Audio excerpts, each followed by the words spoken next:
Okay, folks, we'll make a start. That's okay. Good evening to everyone. Welcome.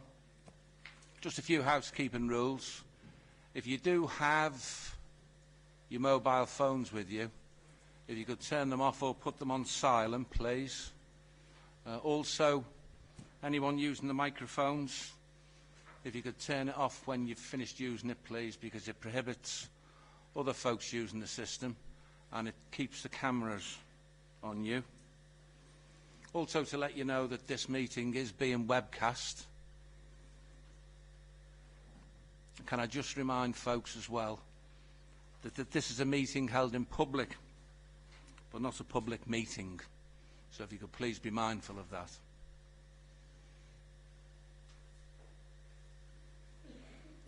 Okay, agenda item 1. Members' Code of Conduct, Declarations of Interest and Whipping Arrangements.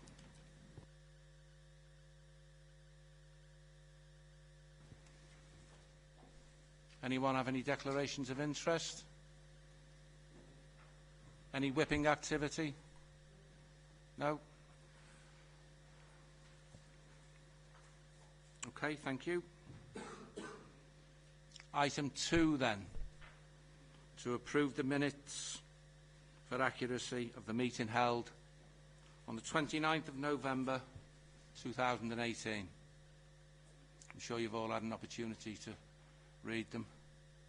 Allan. Thanks, Chair.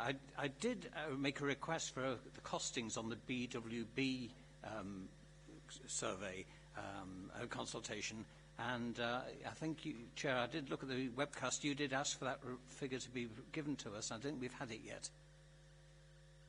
Okay, I can certainly pick that up, Allan. All I can do is apologise. I thought that had been circulated.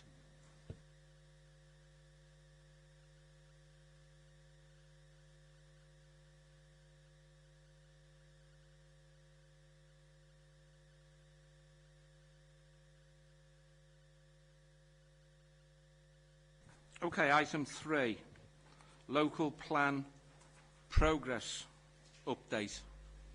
I'd like to invite David Ball to give us an update, please. Thank you, David.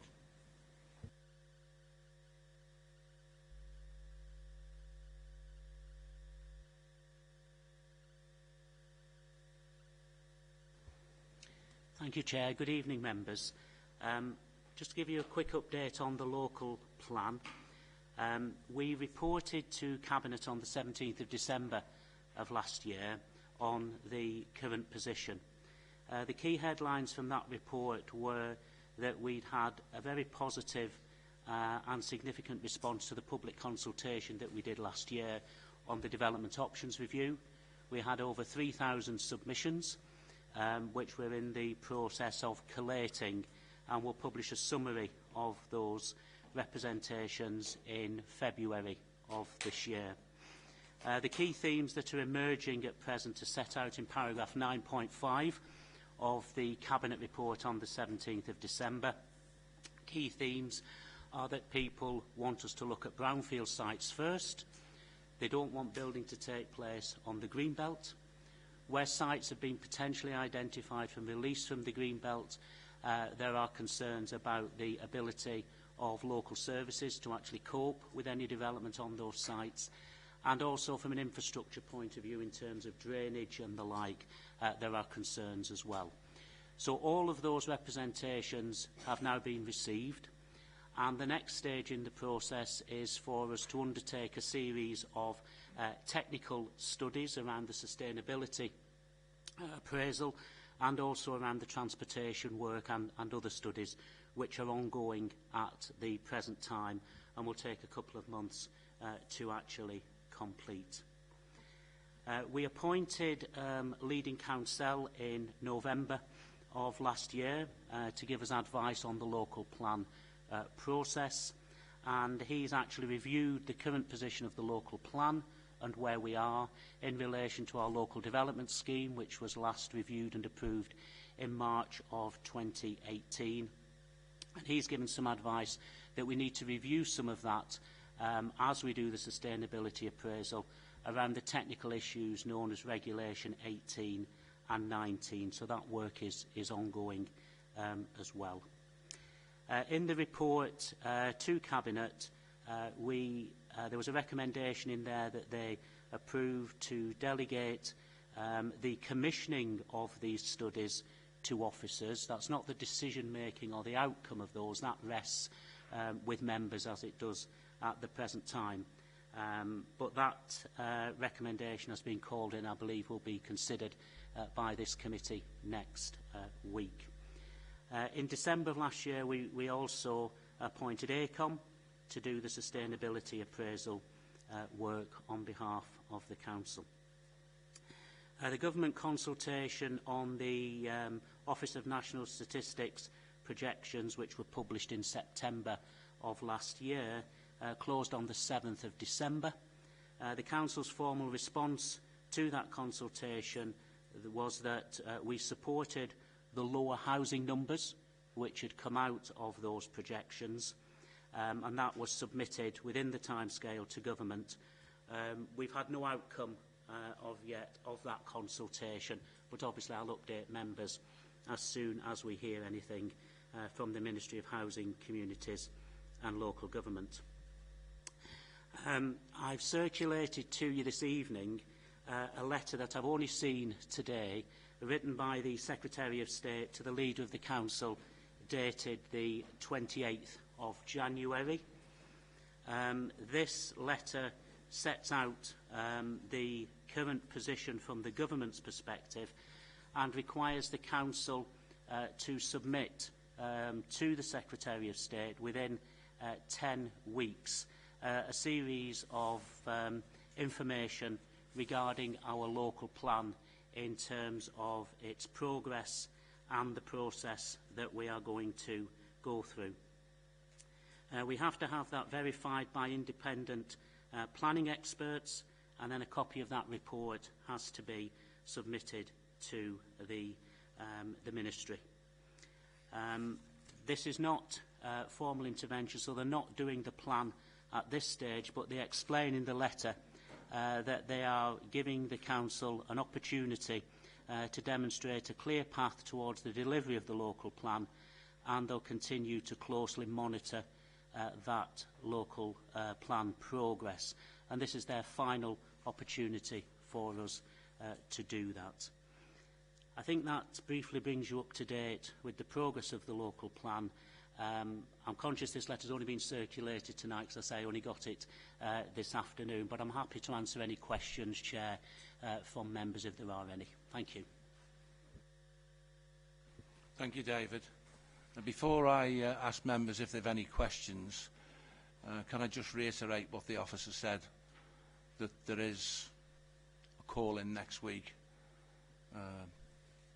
So if you could not use this opportunity to rehearse your arguments, please, but actually confine your questions to the presentation and update that the officer's just given. Thank you very much. Does anyone have any questions? Councillor Cox. Thank you, Chair. David, well, as you said, it's only dated from the 28th, so we've obviously only just seen sight of it today, so it's difficult to put together too many questions for you. But can we have a reply to yourself or from the portfolio holder, or from the Leader of the Council for that matter, as to whether they've actually accepted that it's not a housing target now, owing to the response that's in front of us and owing to the letter that's been in the press recently? Can we actually have a formal response from the executive to indicate that the government are not actually enforcing any housing targets? It's for the authority to actually go away and come up with a figure. Can we actually have that out in the open, please? I can ask the Leader of the Council for that for you. Councillor Lewis. Thanks, Chair. David, in your remarks, you mentioned that Council had been appointed. Can you just confirm, for the benefit of the record, really, the name of the Council and what we're paying the Council for that advice, please? Council, not Council. Yes. The Council has appointed Chris Katowski as leading counsel. He is one of the most eminent planning barristers in the country. The cost of that to take us up to the first day of the examination is £135,000.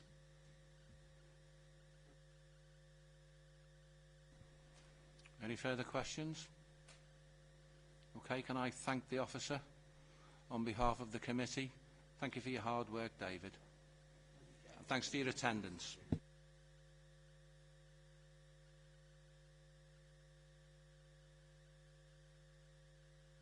Okay, agenda item 4. The overview of the environmental enforcement contract. Sorry, apologies. Teeth are slipping.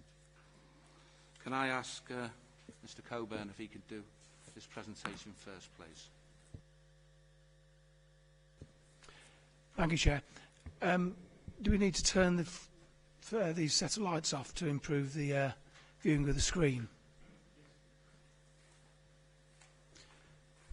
So while that's occurring, if we could just do some introductions. As you all know, I'm Mike Coburn. I'm the lead commissioner for environment for the council. We are presenting tonight. The other way round. Sorry. It's the other way round. So, to my right is Michael Fisher, who's the legal director for Kingdom, and my colleague Carol Decker is behind. She's the interim lead enforcement officer for the council. So, Chair, the agenda item is to review the environmental enforcement contract.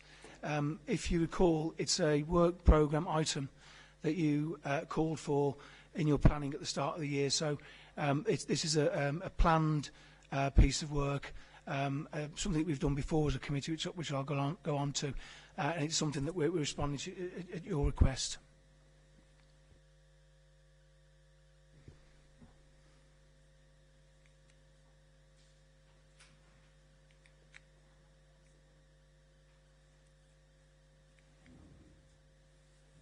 Thank you.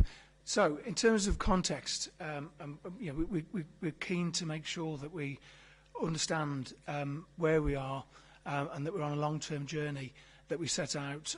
We were given instruction for in 2015. The Wirral plan was established, and within that, and all the way through that document, a requirement, an objective to drive more people being more responsible for their actions was set out from that point. So within the Wirral plan, as you know, this is obviously the Environment Overview and Scrutiny Committee. There is a key pledge, creating an attractive local environment for Wirral residents and visitors, and today's agenda is very much about that. Within the strategy that drives that pledge, there were some key objectives that still 4 years on are still relevant and useful context in terms of what we're looking to achieve. So delivering local priorities to address issues that affect residents' quality of life. As I mentioned, to empower residents to take more responsibility for their actions. To drive behaviour change by encouraging positive behaviour and providing a deterrent against environmental crime. And taking action against environmental crime and antisocial behaviour, which is something the public were keen to tell the council through our resident surveys and others, that environmental crime is a blight on their life and they want action taken.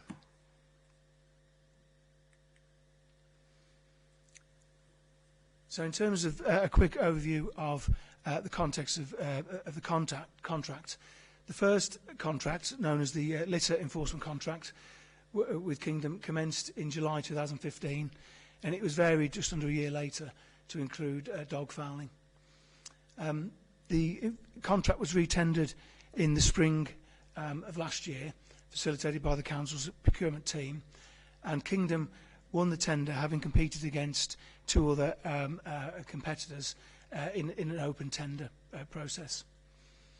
The award of contract, if you recall, was subject to call-in, which was facilitated by yourselves, this committee, and subsequently, after some debate, you unanimously approved the award of contract in July 2018. The 3-year contract then started on the 1st of August 2018, And this committee, just to note, if you recall, I think most people were present, did a fairly detailed scrutiny of the previous contract in November 17, where, again, there was a joint presentation between the Council and Kingdom officers at that time. In terms of the scope of the current contract, the new contract, a number of aspects were passported from the previous contract. So littering and dogfouling were included within the new contract, as well as several items of what we would term smoke-free. So within that, that's smoking in non-permitted areas, smoking in works vehicles, and smoking in vehicles with minors in the vehicle. There's also a requirement to administer on highway skips, which is not an enforcement issue, but administering that activity, and also to enforce trade waste compliance. This is linked into the Environmental Protection Act of 1990. There are remaining provisional items within the contract. That means that they're not part of the contract and won't be until we make a decision. And obviously one of them is the so-called dog control public space protection order, and there is also vehicle idling. But of course, they're not part of the contract at the moment and won't be until any decisions made by the Council. So in terms of the contract and on award of the contract in the summer last year, full delegation was given from the Council to Kingdom, full delegated powers to carry out that action. That's a physical action that was carried out. It's also worth noting that we have obviously an enforcement policy which enshrines a zero tolerance approach or a robust approach to environmental crime, and that is the instruction that was given to Kingdom through the contract. They have no discretion or interpretation of that instruction. That is something they have to carry out as part of the contract. We have robust management framework in place, a series of protocols, for dealing with things like complaints and appeals and investigations into issues, etc. And also a robust contract management framework. What I'll explain at this point is that my substantive post is Lead Commissioner for Environment, as I said, but I'm also interim Head of Operations, if you like, for Environment. So as of 3 or 4 months ago, I'm directly managing the Kingdom contracts, the BIFA contract for things like refuse collection, etc.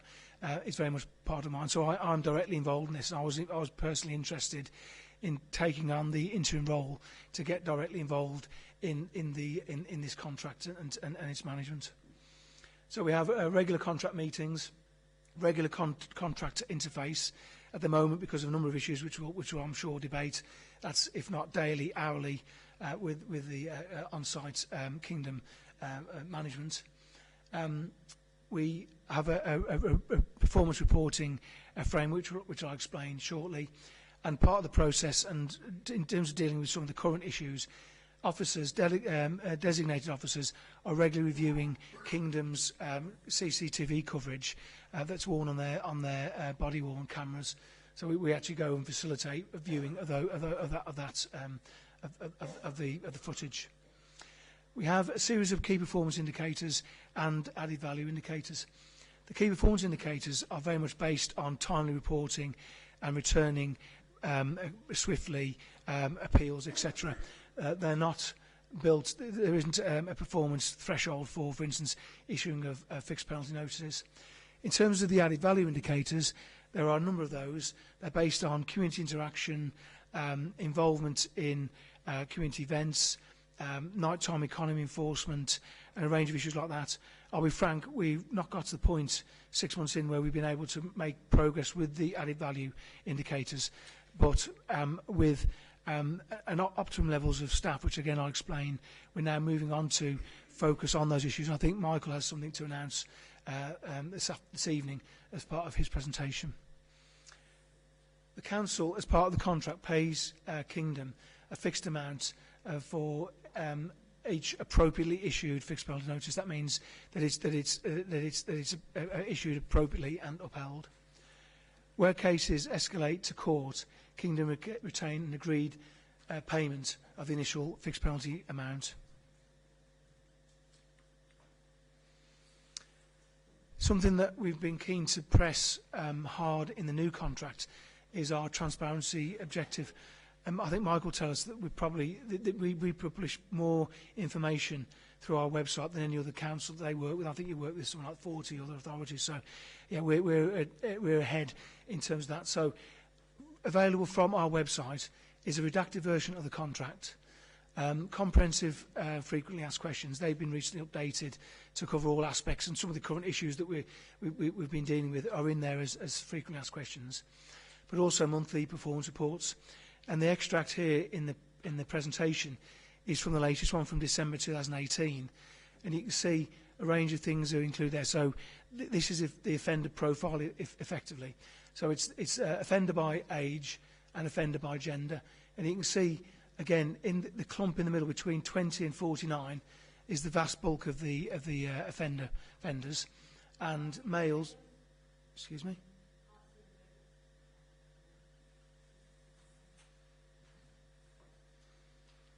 Well, I mean, the figures...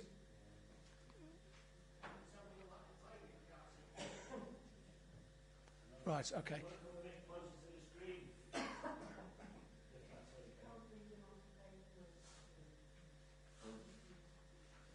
Okay, well, sorry that this is a slightly busy slide then, but basically it's an age profile, a series of age levels, and the middle gap between, say, 20 to 49 accounts for well over 350, or 350 of the offenders. So basically, the majority of our offenders are aged between 20 and 59, and the majority of our offenders are males. In this particular month, December, when around 500 FBNs were issued, or 600 FBNs were issued, 460 of them were issued to males. So the accusation about vulnerable groups, etc., in terms of our actual enforcement, you can see there every month that we've operated is on there on our website. You can see the age profile of the offenders and what sex they are. More latterly, we've also published in the form of interactive maps, again from our website, maps that you can basically scroll into. So you can see here, obviously, a map of the peninsula with headlines for, I think, littering. If you scroll, if you hover on those numbers and scroll in, you'll eventually get down to the picture there for Heswell, which shows you where an FBN was issued, what it was for, and the time, etc. So residents can see exactly where action is taken, not in terms of the road, but actually where the offence was taken very accurately. And that's all offences ever penalised on the Wirral since the start of the contract. So every offence is on there. That was launched, I think it was in October we launched that initiative. In terms of performance, again, this is obviously since August the 1st when the new contract started. Performance is down on 2017.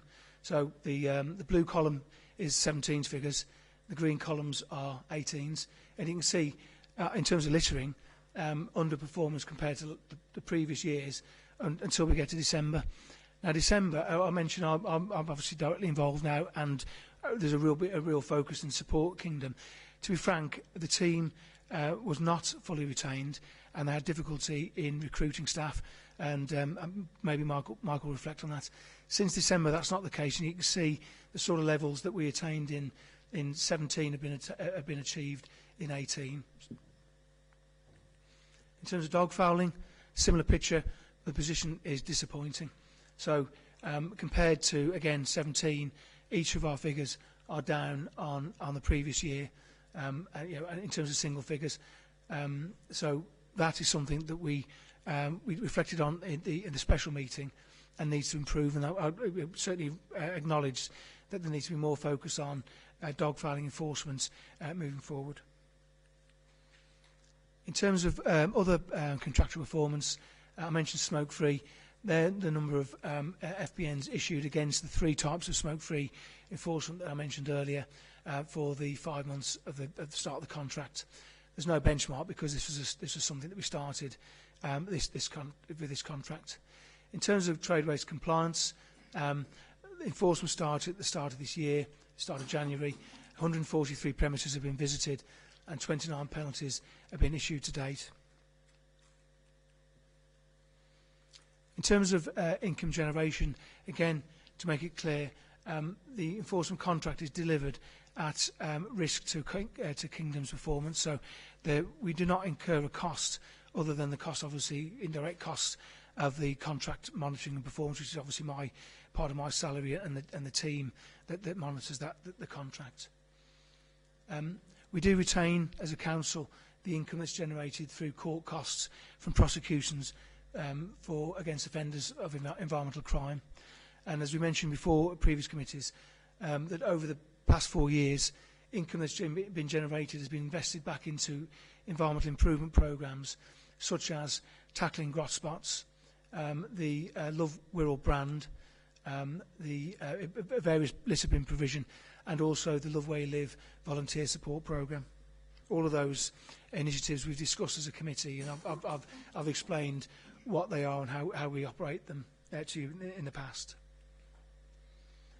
In terms of current and ongoing operational issues, there are issues.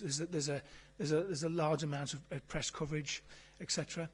There are allegations of misconduct made against Kingdom officers, and all of them we're investigating them. And I can say to you honestly, committee, that the majority of those the majority of the majority of the investigation.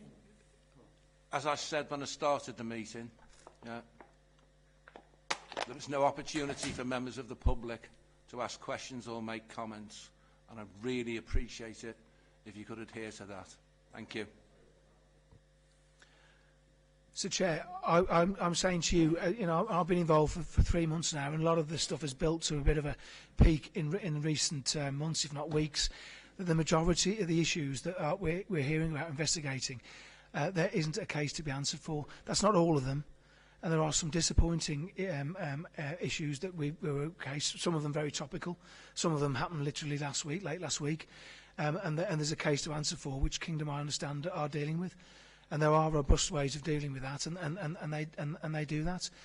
But the majority of the investigations we've been asked to look at, and we are doing that, and we use the CCTV camera coverage I mentioned earlier, there is not a case to answer, and we can see the interface between the officer and the offender and what is occurring. Obviously, we don't see the offence; that's not what's recorded on the coverage. But we see the interface between the offender and the resident and the officer. There are accusations that Kingdom are focusing on vulnerable members of the society, that they're using underhand tactics against those people, and that officers receive performance incentivised pay. Now, I've already presented to you what we publish. We publish every month about who are our offenders in profile in terms of age, gender. You can see that they're not older people. There's a small minority of the people that we're enforcing against are older people.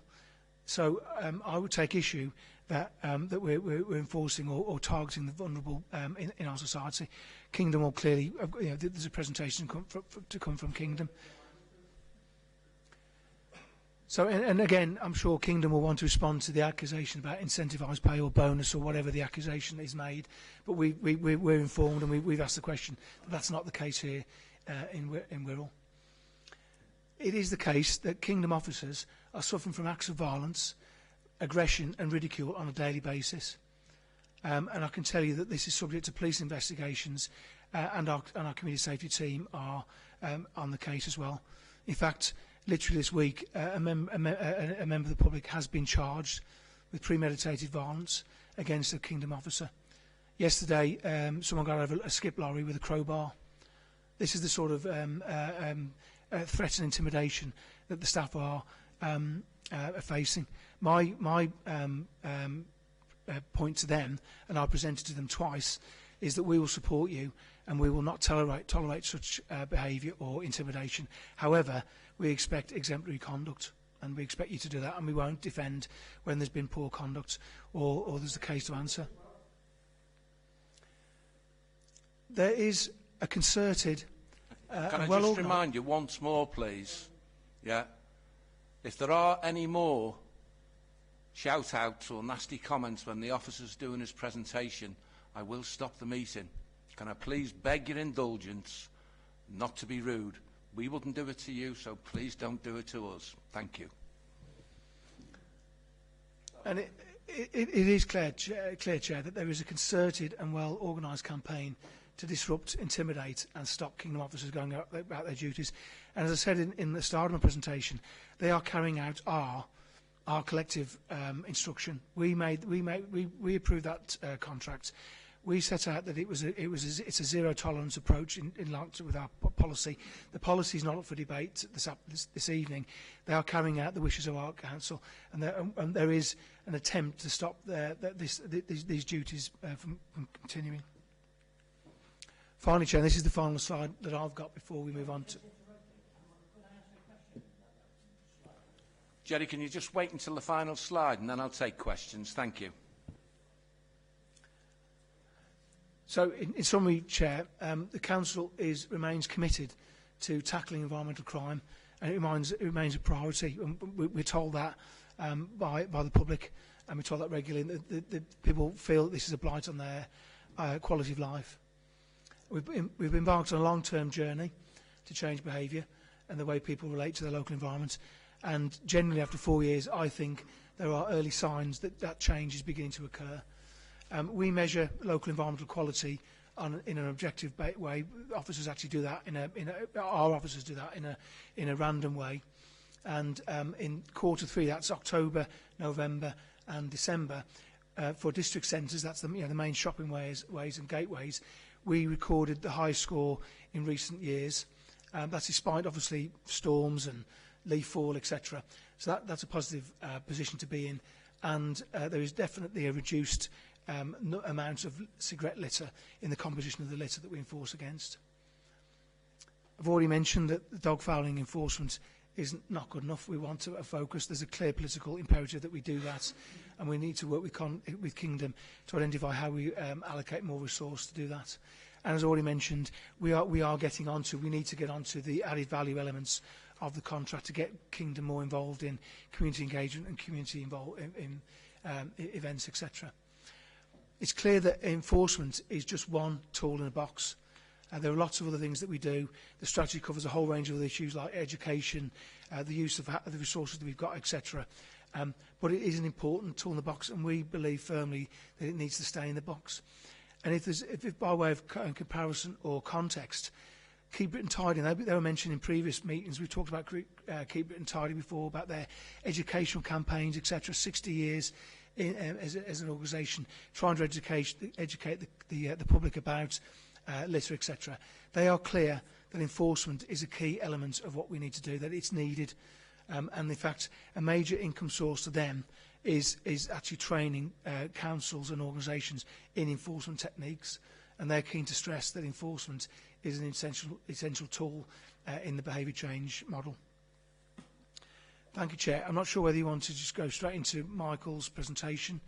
It may give added context to my presentation, and we take questions at the end. It's up to you, Chair. Thanks for your presentation, Mike. Councillor Ellis, you had a question that seemed to be important to you. Thank you very much for letting me come in, Tony. I was just concerned, Mike, about that penultimate slide where you said that there is a concerted and well-organised campaign to disrupt, intimidate and stop the Kingdom officers. Well, I've never heard of that. I don't know of any concerted campaign. And who is it being investigated? And what's the outcome of it? And what is the concerted and well-organised campaign? We need to know more about this, Mike. Who's doing it? Who's doing it? And how's it getting on? There are a number of campaign groups that perhaps emanate from other parts of the region, but are very much focused their attention now that things have moved off from Liverpool, and their attention is focused now on Liverpool. That's a democratic right to do that if they've got genuine concerns. But there is a social media a campaign which involves intelligence about where Wirral officers are, Wirral Kingdom officers are, and where you can interrupt them. There have been interceptions in Birkenhead Town Centre where Kingdom officers are working and warning the public about what they're doing and making accusations about them. Some of those accusations have been reported to the police, and that is now taking due course. But that is occurring in a highly organised way on social media.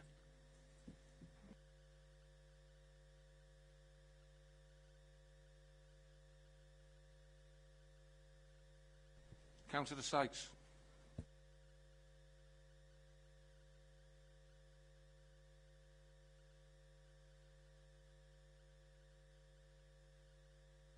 I've asked a few times in different meetings about the mechanism for paying Kingdom. So you mentioned that each ticket that's issued correctly, Kingdom receive payment.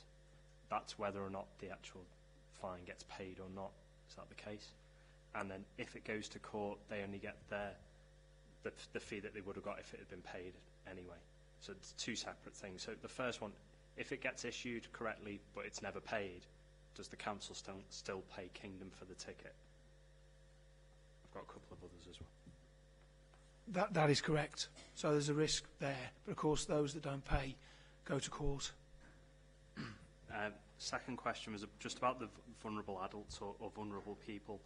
Obviously, you've referred to the age and the sex, but obviously that doesn't necessarily mean that someone's not vulnerable just because they're a middle-aged white male doesn't mean you couldn't potentially be vulnerable for mental health reasons or other reasons. You may be homeless was one of the issues that was drawn to my attention recently, that allegedly a homeless person was given a ticket and then asked for their address and badgered over that particular issue. Now, obviously, that's an allegation of something I've been sent, but they'd fall into a male and they'd fall into that age range, but someone could be vulnerable. So does the council have any idea of how many people have contested tickets due to the fact that they may be vulnerable, and how many of those have been upheld? Yeah, that's obviously correct, and that can happen. So anyone that appeals on that medical grounds and can demonstrate that, the ticket is rescinded. So that's it on appeal. So I think of the 2,500 FBNs that have been issued since the 1st of August this year, as in start of the contract, there's something like 460 appeals. 170 of those have been upheld. Most of those have been inadequate evidence, i.e. the address issue has been there, but others have been because of medical grounds. And would you agree that people who may have issues such as mental health may not have the wherewithal, say, to appeal a ticket and may end up going towards the court situation as things just coast along, as they've got enough going on in their lives than worrying about a ticket? Homeless people haven't got an address, and that's one of the requirements in terms of the FBN. So,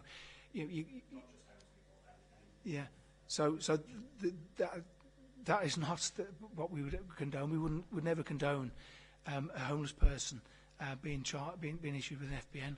I got the impression there's not that facility within the Kingdom's operation. If there's one issue, then obviously we investigate that. And we rescind it, obviously. I did say not just homeless people. There's other reasons people could be vulnerable, and they might, say they've got a mental health issue. They may not be confident to follow it through to an appeal. So, just to, we need to keep that in mind as well, I suppose. And then just the final point really was you mentioned Keep Britain Tidy. I'm just wondering, looking at the Keep Britain Tidy website and their sort of guidance, it says that fixed penalty notices must not be issued for accidental littering. For example, if something falls out of someone's pocket, and also that the offender should be given the chance to pick up the litter before an FPN is issued. I'm just wondering how the council's interpretation of that rule or suggestions, say, fits with how the enforcement's carried out currently. We follow the Keep Britain Tidy approach in terms of if there's an accidental drop of litter, if something comes out of I think in the past something's fallen out someone's book, and it's been an FBN is issued. That was rescinded. You know, I mean, that was an officer error, and that was rescinded. But the protocol for Kingdom officers is they shouldn't be issuing for accidental littering. So that's the first issue. And we've discussed the issue about giving the opportunity for the offender to pick up. That's not our approach. So we follow some of Keep Britain Tidy, but not all of it. Yeah, or some of their ideas, but not all of it. The legislation, I'm sure will clarify, confirmed by Kingdom, is that's not the legislation that we're following.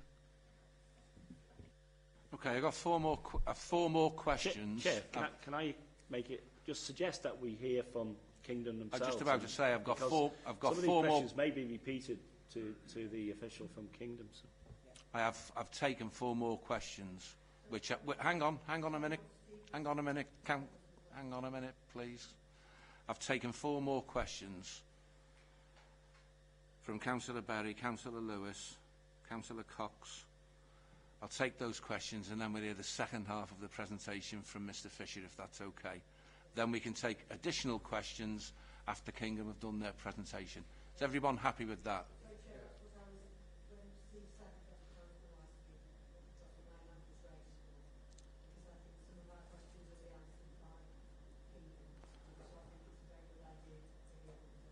Okay. Having said that, I'll take the questions that I've acknowledged before we move on to Mr Fisher's presentation. Councillor Lewis. Sorry. Apologies, Councillor Berry. Thank you, Chair. Yeah, you said in the presentation, Mike, that enforcement is only one of many tools in the box. Can you give us an example of what else is in the box and how is it used? How regular is it used? Because from what we're hearing, there only seems to be one tool in the box, and that's enforcement from the word go. So can you just give an example of how there is, anything else that is used other than enforcement? So many things to really get across there, Councillor Berry, but in terms of everything from eco-schools, the Love Wirral brand, Love Where You Live scheme, where we're issuing people with equipment that's been funded by prosecution income, they're the tools I'm talking about. Community interaction, the use of our resources, they're the things that we've got and we use and we continue to use. Enforcement is an element. So can I just come back and ask, is that offered before a ticket is issued? No, the Kingdom officer is operating as a professional witness on our behalf. He or she observes an offence and they take action. They're not involved in grot spots or Love Where You Live. That's not part of their regime. We've made it clear that they're following through our contract on enforcement. That's their bag. That's what they're involved with. But you did say originally that you operate a zero tolerance approach. So what you're saying is as soon as someone is seen committing an offence, straight away it's zero tolerance, so therefore a ticket's issued. So there's nothing else in the box as far as I'm concerned. Our policy is if an offence is observed, we will prosecute. Councillor Lewis. Thanks, Chair. Just an observation and a question for Mike, specifically on the local authority side of this contract, notwithstanding what Mr Fisher has to say. Like Councillor Sykes, I was a bit concerned to see that the figures that you provided in terms of breakdown by age and gender were used as an argument to say that we're not targeting vulnerable groups. Age and gender is no indication of vulnerability. So who decided that age and gender would be used to measure vulnerability of those people who are being issued with fixed penalty notices? So if you can tell me who decided that. No one has, Councillor Lewis. I'm just making that observation. That's what we publish as a performance group. We're not saying they're the vulnerable people. We're just saying that is our profile of our offender. I didn't say they're our vulnerable people. I'm just saying that's the profile. You gave the indication when you were presenting those figures that those figures confirmed that we were not targeting vulnerable groups. Age and gender does not imply vulnerability. So you can't use that evidence to say we are not targeting vulnerable groups because it's irrelevant. Okay, I'll qualify that by saying that there is an accusation that we're preying on older people, and that's clearly demonstrated in the profile. Okay, that's fine. Can I ask you then, the age profile that you provided, I think, was from age 17. Clearly, as councillors, we have large numbers of complaints about littering outside schools, particularly in lunch times, early mornings, when school closes. What is the arrangements for littering outside schools? Who tackles that? Is it council officers? Is it Kingdom officers who don't issue fines? What happens when somebody under 17 is seen dropping litter? Well, just to clarify, we don't enforce against minors. That's anyone that's under 18, so that's not part of the regime that's at the Kingdom operate. So it's for us. It's for us to work with the schools through our eco schools officer, etc. It's that sort of. It's a dilemma. It's a debate. Some people are frustrated about that age group of say 16 to 17 or 17 to 18, but that's not something we enforce at the moment. It's through those type of arrangements. One final question, Chair, if I may, to Mike.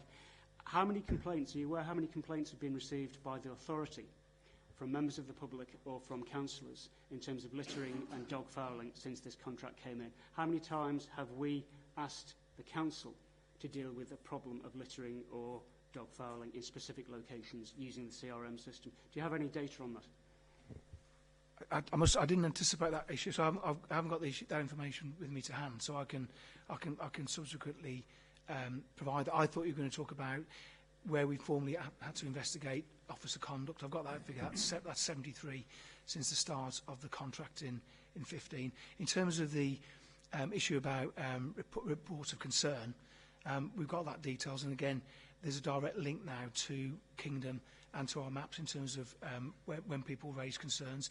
The issue that you raised 2 weeks ago has identified there is a black hole in the CRM system, and that's been resolved. So where you were sending in dog fouling requests, they were sitting in with community safety, and that has been resolved now. So just as a side on terms of councillor problems, that did highlight a problem. But in terms of the number of registered concerns, we've got that information. I haven't got it to hand, but I can supply that. That answer leads on to another question then, Mike, because I wasn't expecting that answer when I raised the question at the call-in meeting over the PSPO. You're saying that any concerns that we've raised or the public have raised about dog fouling through the CRM system went to the community safety team. So if that's the case, what happened to them then? I'm purely talking about councillor inquiries. Councillor inquiries, when we've used the CRM system to say there's a problem with dog fouling in a particular area, you said that went by mistake or by a failure of the system, that went to the community safety team. What did the community safety team do with those inquiries then? They weren't acted upon. I mean, I think the officer had left. I think that was the issue. And this is since the start of the contract, by the way. This is from the 1st of October, since the 1st of August, that glitch has occurred.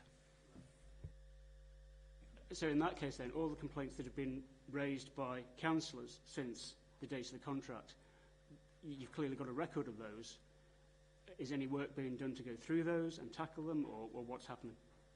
Very much so, yeah. Mark's particularly interested in making sure that all outstanding council inquiries on anything are followed up, so that identification is a piece of exercise we're doing now, a piece of what we're doing. Councillor Cox. Thank you, Chair, and thanks for taking the questions as well now, because I think the council side, rather than Mr Fisher's side, I'll save some for him in a bit. Number one is on the figures, and I don't want to labour the point again, Mike, but it came up on the PSPO the other week with regards to, again, dog fouling. So you can pick any month at random, and I've picked November 18 last year, and there was 332 littering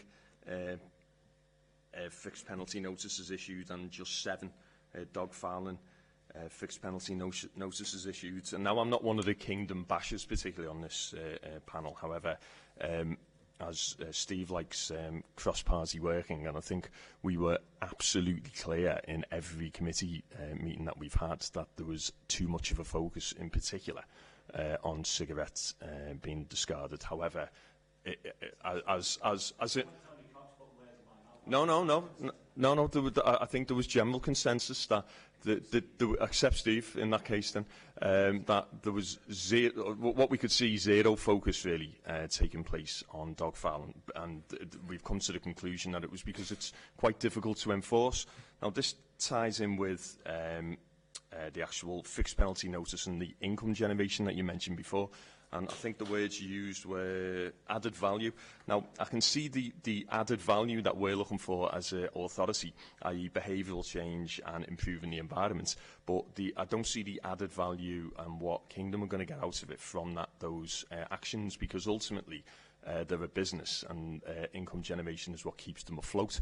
So the actual fixed whereas we really would suggest wish to reduce fixed penalty notices and change behaviour, I'm not convinced that that will be the driving force behind Kingdom's ethos, to be honest. So that's something that we need to keep a focus on. But directly on dog fouling, the words you just used there, which is it's a bit fluffy, to be honest, Mike, which was we need to be more focused on dog fouling enforcement moving forward. Well, we know that because we've been saying it since May last year. So what we need is less procrastination and some action on it. So can we have some direction through yourself, again, through the executive, to Mr. Fisher, to his company, to actually act on what we're or what we're saying, please? Thanks. Okay, final question. Councillor Bird.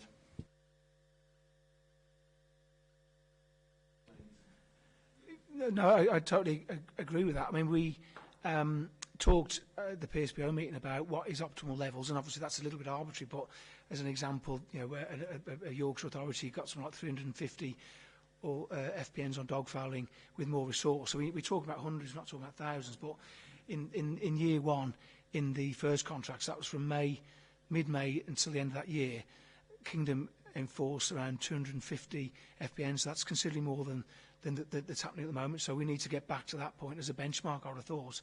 Particularly as a council, we're saying dog fouling is a priority. So we are working with about how we can allocate resource within Kingdom's operational team for that. I just can share just a quick one. So if that authority has been able, through Kingdom, has been able to issue fixed penalty notices, 250 of them for dog fouling, again, that would suggest then that, and this is the argument that we put forward the other week, that the PSPO is not actually necessary. If Kingdom are capable of issuing fixed penalty notices for dog fouling, they can just get on with it in the middle with the actions that they've got available to them at the moment. Sorry, Councillor Cox, I couldn't hear a question in that. That sounded more like a statement. Would you agree that they should just get on with it instead of actually needing the PSPO then? Thank you. Dog fouling will be enforced with or without the PSPO. Okay, final question for this session. Thank you. I have a couple of questions about numbers. It's in the minutes of the last meeting that I did ask, of the £78,000 collected in the first quarter, what proportion of those payments went to Kingdom and what proportion went to the council? I would like my question to be answered. It wasn't in the documents or your presentation. So what was the figure for 73,000? 78, and that was from that was minuted in a previous meeting. In the minutes of the last scrutiny meeting, and based on the £78,000 comes from the report that came to the committee. Okay, I'm not sure the context of the 73. So the £73,000 was 78 was everything generated. Could you mind if I say the comment? Yeah, £78,000 collected in the first quarter from FPNs. Okay, yeah, I mean, basically, and I will respond to this in full, but in terms of fixed penalty notices, the expenditure balances in terms of what we pay Kingdom. The income that we make is through prosecutions at court. So I'm still not hearing the answer. How much money went to Kingdom and how much came to the council of that 78,000? Well, I'm assuming the 78,000 is what came to us, but we obviously pay Kingdom through the FPNs a requisite amount. So okay, you're assuming that. Could you get back to me in writing, please? Yeah. I oversight didn't see that. Yeah. And my second question on numbers is around the figures in your presentation for December 2018. It says there 500 FPNs for littering and 6 for dog fouling. And in your sort of age profile and gender profile for December 18, the total comes to 600. Could you explain the difference, please?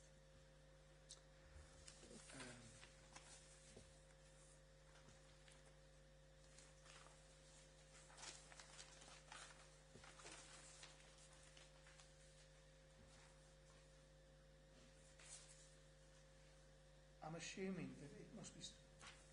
I'm assuming it must be something to do with the number, because the figures are slightly dynamic, because obviously it's subject to appeal, and obviously some of those are subject to appeal, and December obviously was only last month. But I'm assuming that some of the numbers are subject to appeal or have been subject to appeal. But they should all bounce up to the nearest FBN or to the nearest offender. Thanks. And if you could get back to the committee in writing with the confirmed answer, that would be appreciated. I will do, yeah. Thank you. Okay, thanks for that. Thanks for that presentation, Mike. Can I ask Mr. Fisher now if you do your presentation on behalf of Kingdom? Thank you.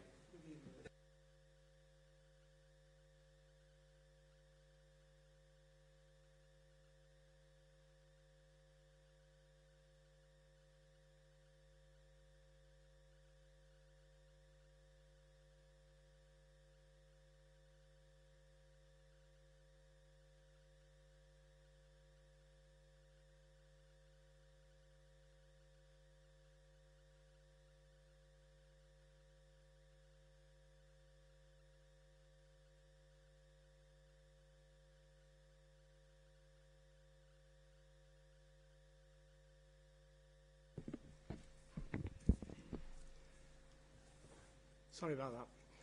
Just to give you a brief picture on the overall resource that Kingdom put into local authority support nationally. Kingdom approximately have 200 staff working over 35 local authorities in England and Wales, and carry out approximately 8,000 hours of enforcement work a week over those authorities.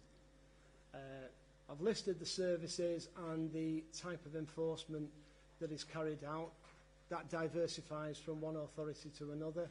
Some will obviously seek Kingdom to carry out more and a wider range of enforcement than others. Sorry? Yes, certainly. Sorry about that. Can you hear me now? Is that okay? Good. Yeah, and as you can see, the services on the screen will range from antisocial behaviour, gypsy liaison, illegal distribution of free material, that's the type of fly posters in city centres, a small amount of parking enforcement on two of our authorities where we work in conjunction with the in-house team, domestic side waste disposal, smoking in prohibited areas, street litter, street trading, advertising boards, a full plethora of environmental issues that we have been requested to enforce on behalf of the authorities.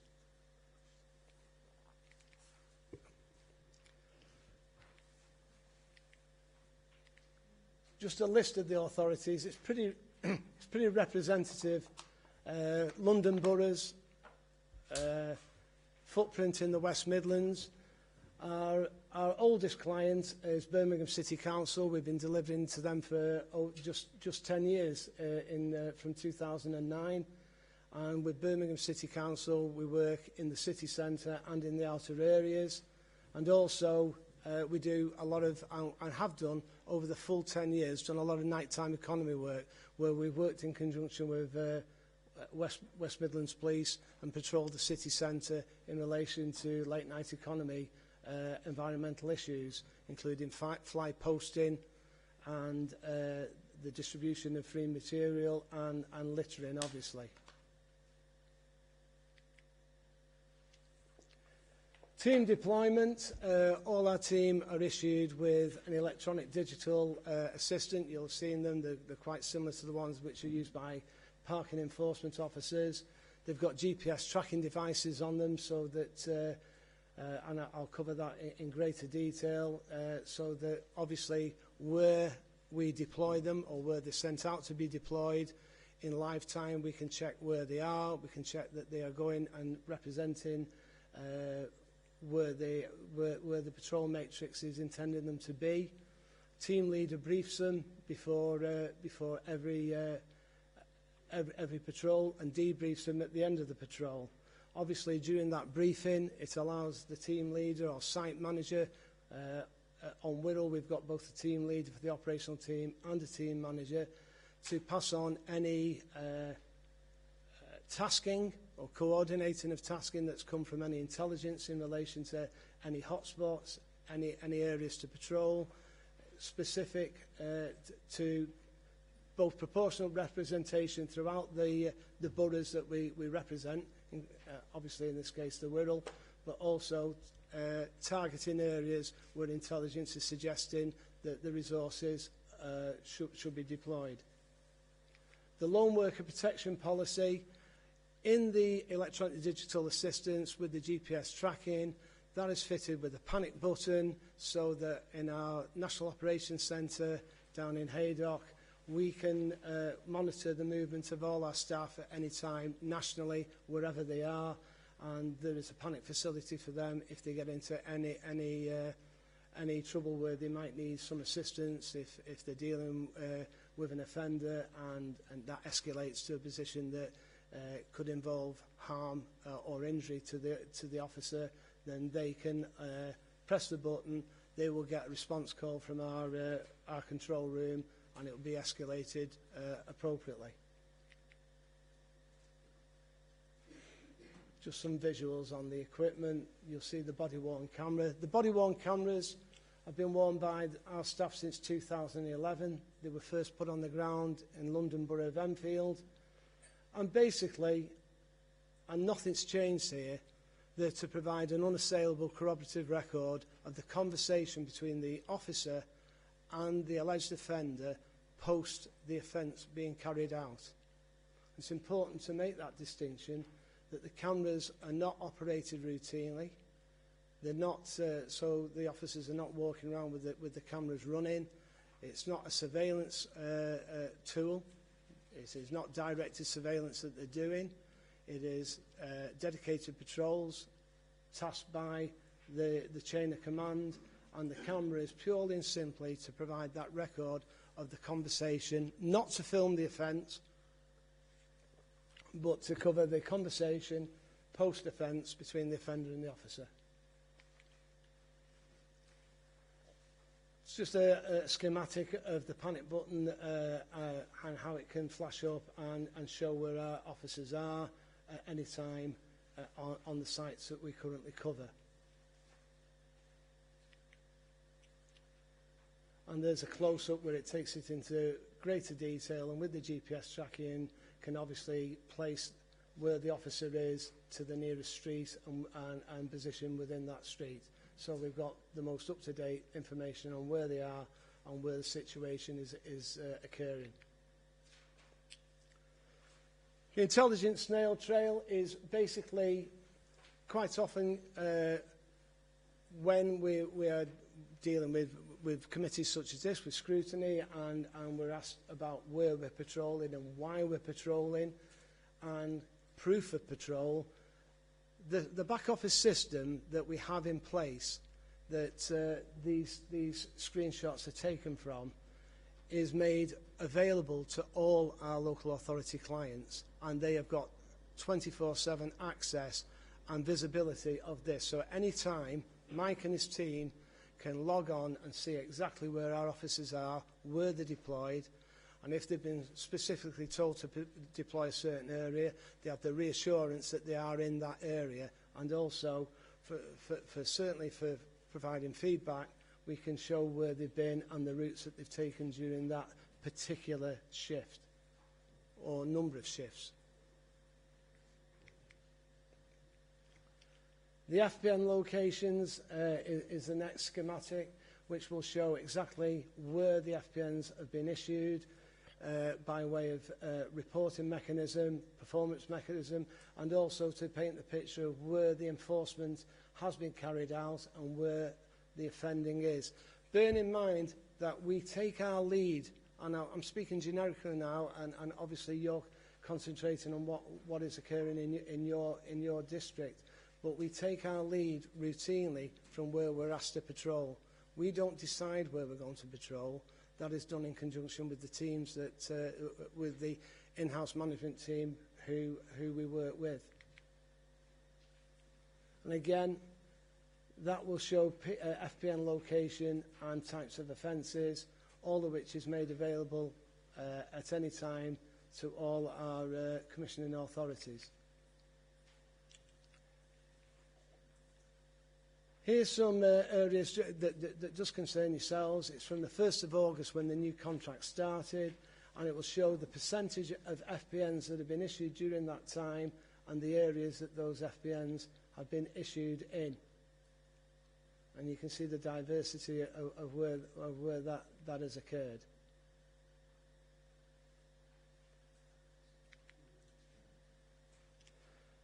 Again, the offence type, where we can talk, you can see dog control, which is fouling.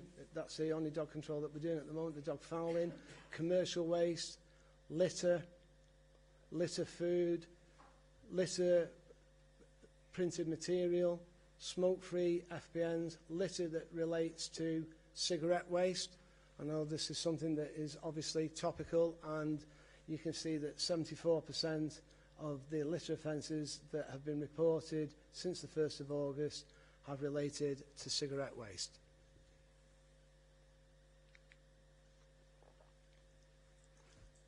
Intelligence for offender locations, and this allows us quite often to be able to say whether the offences have been committed by people who live in the area or whether they're visitors to the area. And this is quite topical sometimes when we're dealing in areas where we're covering resorts where you get seasonal footfall as opposed to the indigenous community who are living in that area. So you can see the spike when people are visiting the area, and it will show that a lot of the visitors who are coming into that area are committing litter offences. Not as much, obviously, when you're dealing with the Wirral.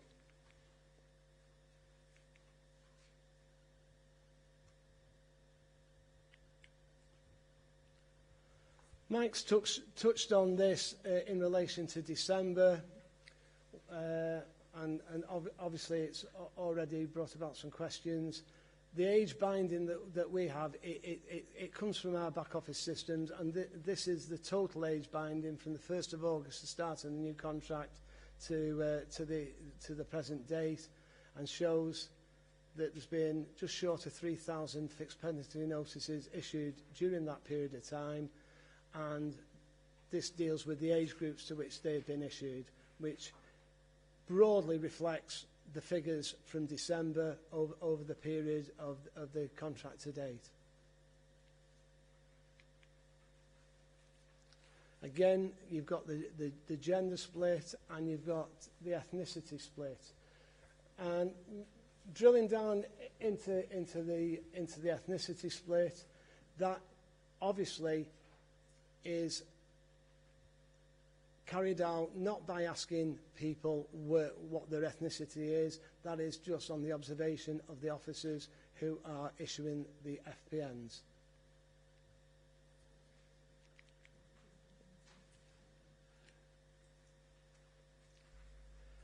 The back office system that I've alluded to, we have a full team work out of our head office now. We have embedded administrators. We have one on this contract, and we also have remote administration team that look after probably now 25 or 26 of our 35 contracts, and carry out the administrative function, including the FPN information screens that I've been displaying to you, producing prosecution files in respect of those who have chosen not to discharge their liability against prosecution by paying the FPNs. Warning letters, every authority will have a different stance on that, whether there's one letter goes out, 2 letters go out, but the letters obviously go out to give everybody the maximum opportunity to pay the fixed penalty notices, and dealing with both complaint management and representations. And the representations I'll cover on the next slide. Sorry, going back to that. And obviously the information reports that we provide to Mike and his team on a monthly basis, but certainly for our monthly meetings, and indeed they can be provided at any time. The AFD search is basically a name and address search that we carry out at the time of issuing. Now, that requires a degree of compliance from the offender who is being asked for their details.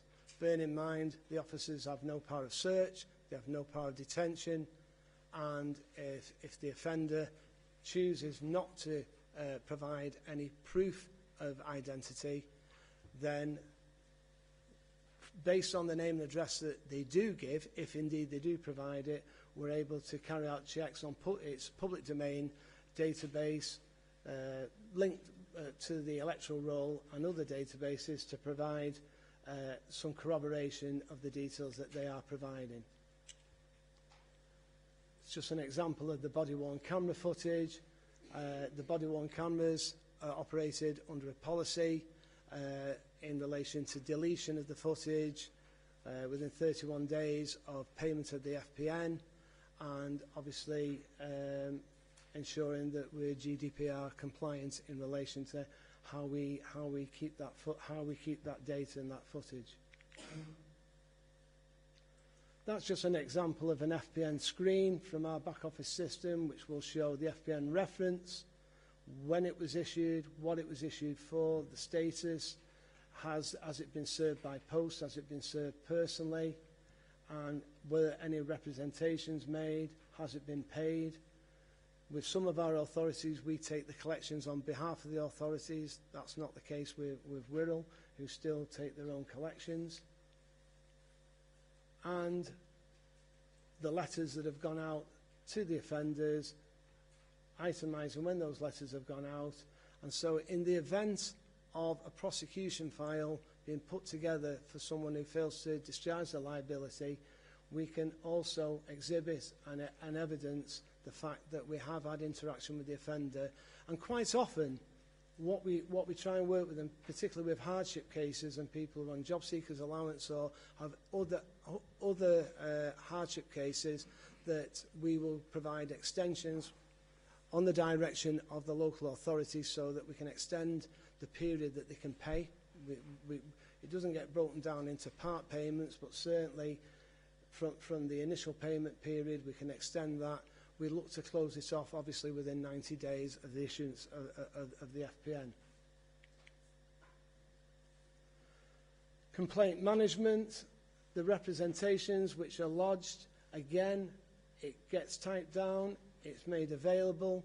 Mike and his team have full sight of that at all times, every day, so they can see what the representation is.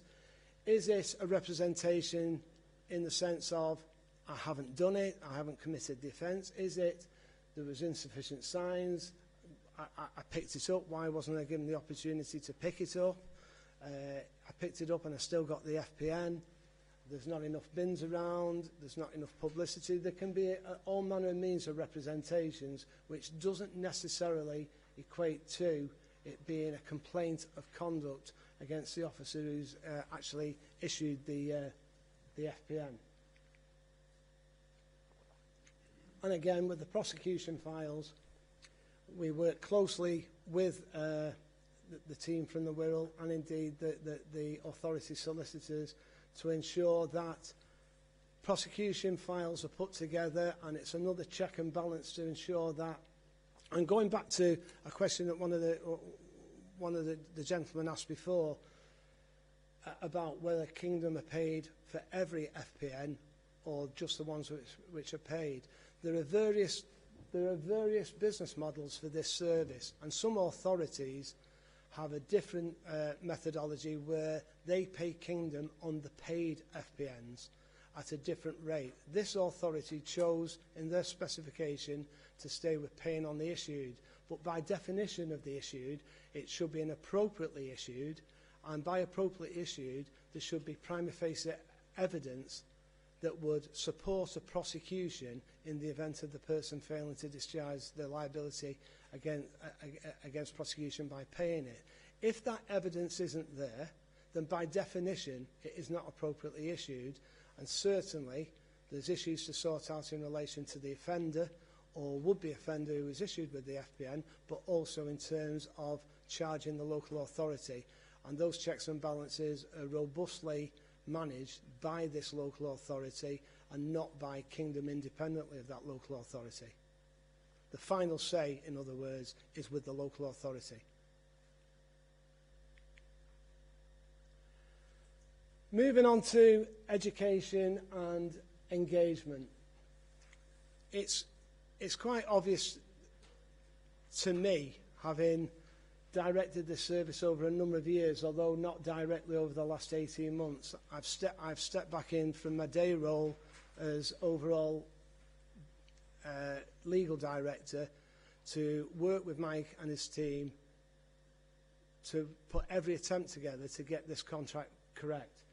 But one of the things I have been working on behind the scenes is part of the added value that we pledged was to bring about education, and to that end I've been working closely with Clean Up Britain org, which is an organisation who are currently running their own education and engagement in Leamington Spa in Warwickshire, called Now or Never, where they are concentrating on education and specifically targeting primary schools, secondary schools, and latterly community groups and adult members of the community.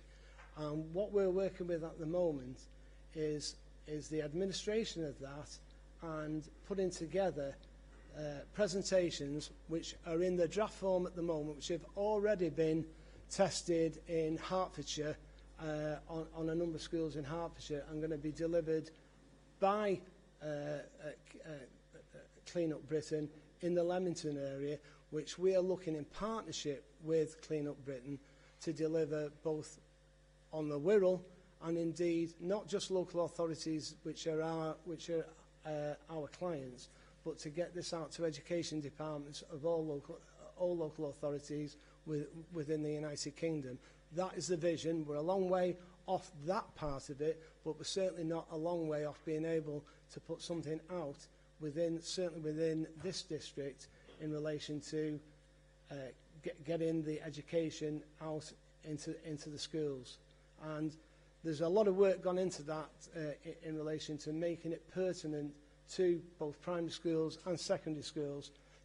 And touching on from a comment that was made earlier, one of the frustrations that I've had is that I find a lot of the fast food waste litter is being dropped, and this isn't just rhetorically, this is from observations, both from me as a member of the public as well, by members of the community who are between the ages of 12 and 18.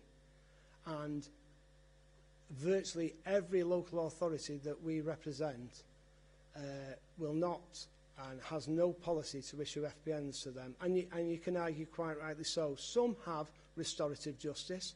Some of the local authorities that we work for have restorative justice, which usually takes the form of a litter picking for a couple of hours on a Saturday afternoon, which we have assisted with. We've done that in Barnsley in South Yorkshire. But at the moment, that is an area where we're hoping to tackle with education and engagement as opposed to enforcement, and show the other side of what Kingdom... This part is not subject to us being paid anything. This is added value, and this we have already sponsored Clean Up Britain, and we will be sponsoring them with more money, as indeed have a lot of people. I commend you to have a look at the website so that we can put some contribution into the education side of dealing with the litter problem in this country.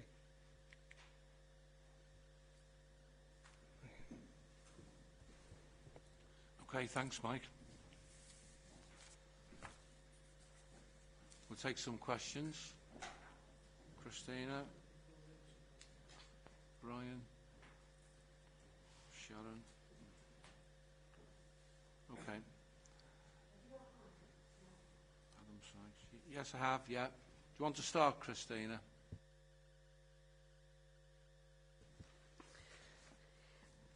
A few questions. Really on what you've said or what you didn't say, really.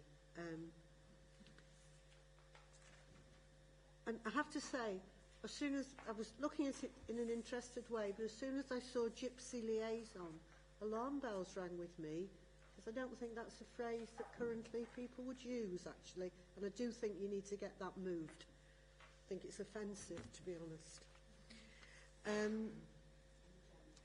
I'm wondering about DEFRA guidelines, which I was reading now. I wonder if you follow DEFRA guidelines in terms of training, enforcement. Uniforms appear to come into the DEFRA guidelines. So I'm wondering which part of DEFRA guidelines you look at. I do see there's been a great improvement in the cigarette butts. It's not actually been a problem in my ward that's ever been brought to my attention. Mostly our littering is around schools, so I'm glad to see that you're moving the positive message. But I'm a little bit concerned that so many of our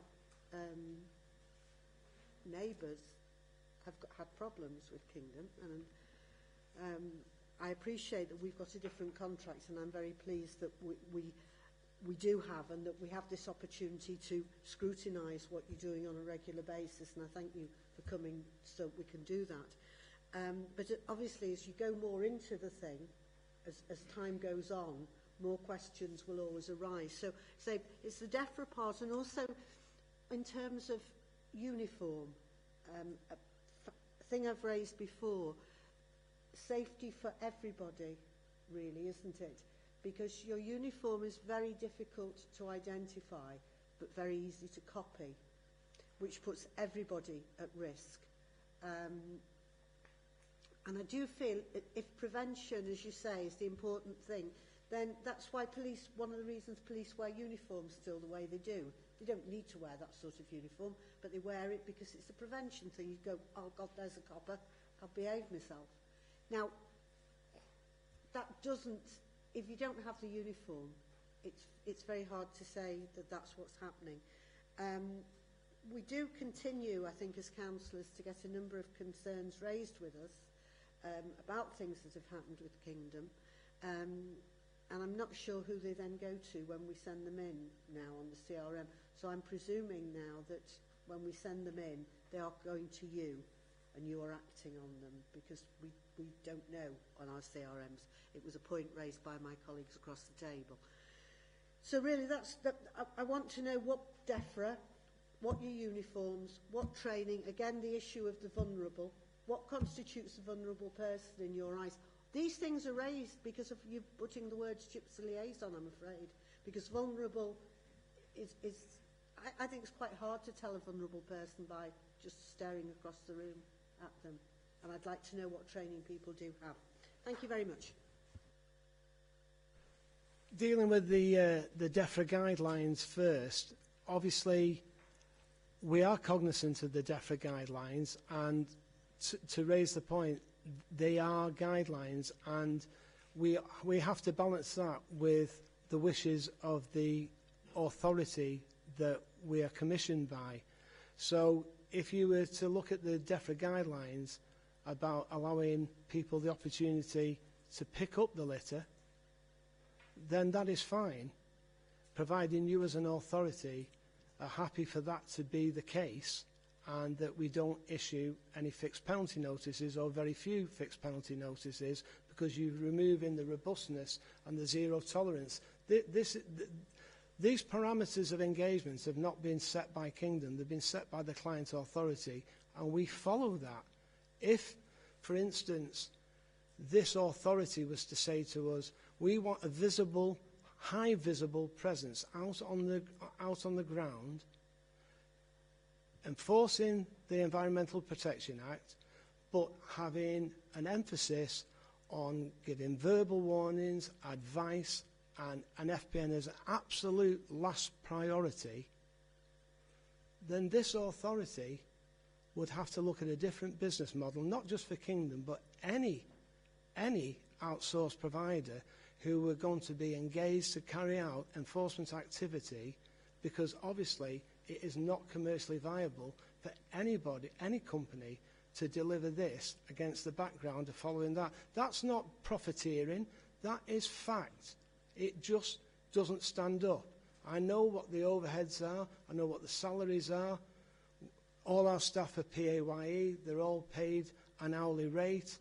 They all need paying, irrespective of whether they issue 1 FBN or 5 FBNs. But if an authority wants to engage a company such as Kingdom, and I'll include our competitors in that, because this isn't just unique to Kingdom, on the type of business model that this authority has, then it can only operate by enforcing without giving the opportunity to, if you like, correct the mistake that they made. And I don't relate to accidental litter, because anybody who drops litter accidentally should not be subject to a fixed penalty notice, quite categorically.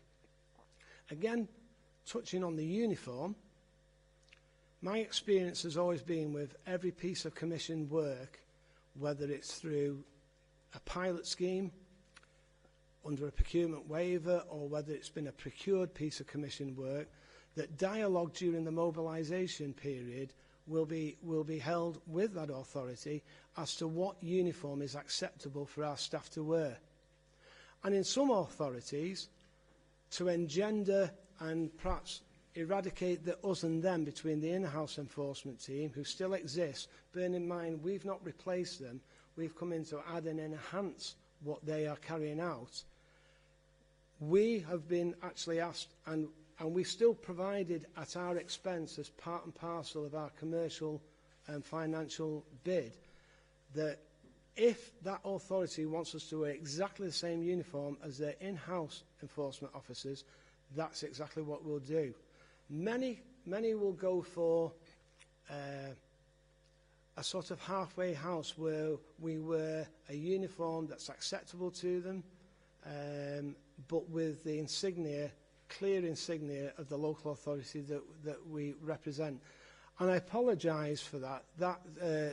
It should have said Gypsy and Traveller, because that's how they were still referred to in Barnsley when we were carrying out that work, and that's how they advertised it when we carried out that work as an interim for 6 months whilst they were looking to carry that out. So I apologise. No offence was intended to any part of the community in that regard.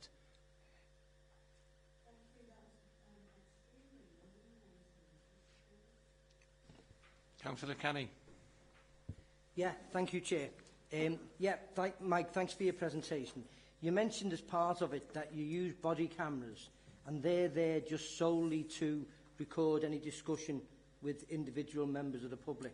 But we heard from Mike Coburn earlier on that sometimes your staff are being assaulted, threatened, abused, etc. in the street. If that does happen, are you able to use the video evidence, if you like, from that in court, if it does actually go to court? And sorry, just one other question. I noticed on your slide where you broke down the amount of percentage FPNs issued in different parts of the Wirral. Now, as a councillor for the Bidston and St James's ward, I couldn't help but notice that the figure there was 0.27%.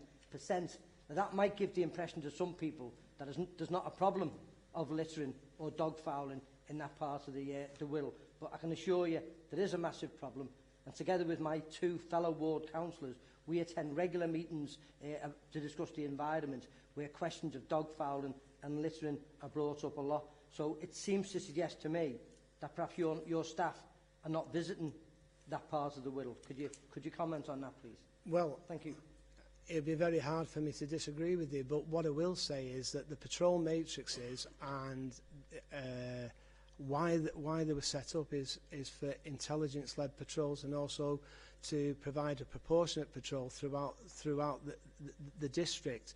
And if we have failed in that regard at any time, certainly forums like this and from Mike Coburn, who normally will bring this up, that is something that can be quickly rectified, because if somewhere has been missed, then that is incumbent on me to make sure that the management team who are running the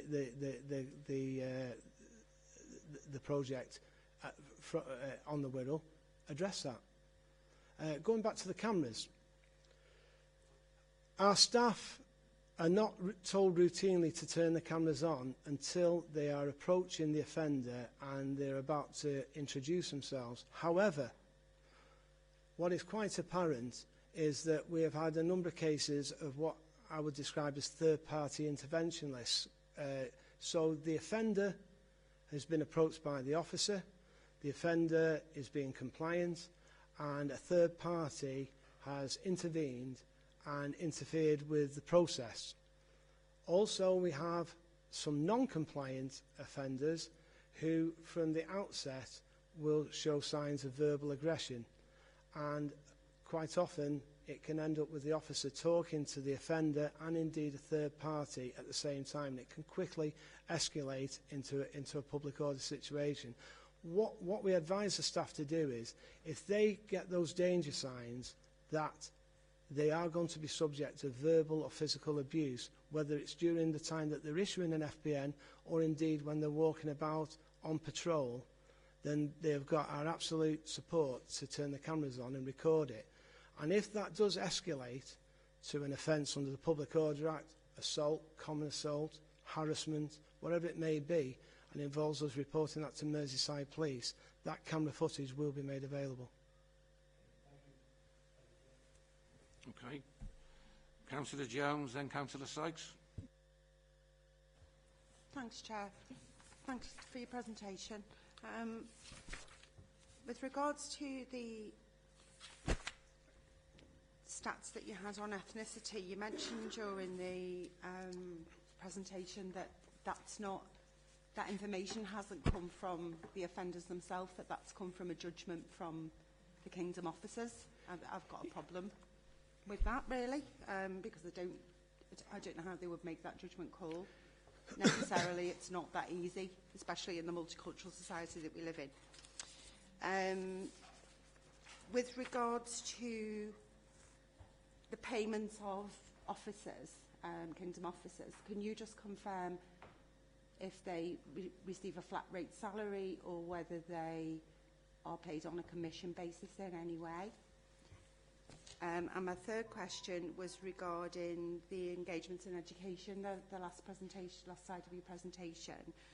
I just wondered whether there is any remit within the contract that you've got with Wirral Council to engage with our public. I was under the impression from Mike's earlier presentation that it was just for the issue of the penalty notices. But if that is part of the contract, then what plans you have, on the Wirral? Thank you. Dealing with your first question, quite often, if you are issuing an FPN to a member of the community and you then ask them their ethnicity, that can also cause offence and can actually draw an inference that that person feels that they may be getting targeted because of their ethnicity as opposed to the fact that they've dropped litter. That's why it's always been my preference that our staff don't ask their ethnicity.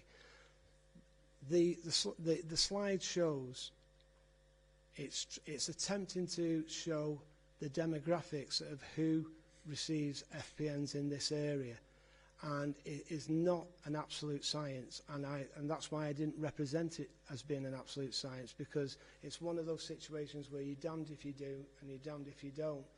We don't want to make an already fractious and potentially hostile situation get worse by saying, where are you from? Are you from Southeast Asia? It's irrelevant, actually. The person has committed an offence, or allegedly committed an offence. Why do we gather the data? Why do we put it out there at all? Simply because we're desperate to prove that we're patrolling proportionately, irrespective of anybody's gender, ethnicity, age. Basically, if you drop litter, you drop litter. And if you don't clear up after your dog, or if you have a business on the Wirral and you don't have commercial arrangements for collecting your waste, we are commissioned to deal with that, irrespective of the ethnicity. So I just wanted to make that clear. It's in... sorry, second question was in relation to payment. Right. All officers are paid a set hourly rate which is linked to the grade that they're at, whether they're a team manager, team leader, a senior enforcement officer or an enforcement officer. Obviously, because of problems that we've had in the past and interpretations, what we tried to do was be as transparent as we possibly could in relation to any other allowance, which is known as a quality procedural allowance. And that is absolutely, categorically not linked to the number of FPNs that any officer issues. Categorically not. There are 5 key performance indicators which relate to attendance, punctuality, uniform, standard of the FPNs. It's about quality. What we're trying to do when we're dealing with an authority who are commissioners on paid by the FPN basis as opposed to paid by the paid FPN basis, it's even more crucial that we ensure that there is a quality to those FPNs. The quantity and the commercial aspect of that will normally sort itself out, and we have profit and loss, we have a financial director that's published to the leadership team of which I'm a member on a monthly basis. But obviously some of that, for instance, I couldn't tell you what the profit and loss on this contract was for anything beyond October, because simply we give people on some occasions 90 days to pay, and also those FPNs are under scrutiny. They're worked out off the invoices. So to answer the question, they are not paid a commission, they are paid an hourly rate, and any other allowance which is visible in their salaries is linked to the 5 key performance indicators to ensure that it's not about quantity, it's about quality. That's what we're striving to do. Also, the education piece, sorry about that, that is linked to the added value pledges that we made in our tender. And obviously I've been working on that in the background because I'll be the first one to admit that sometimes the added value it tends to take a place behind the operational expediency, but it is obviously in these days where you're judged and prejudged on what your motivation is. It's very important to me personally and professionally that we do provide added value, not just to this authority but to others, by getting the education piece out. I'm totally convinced that we need to get this into the schools, and we need to get it quickly, because I absolutely am convinced that a lot of our litter problems centre around our children and young people.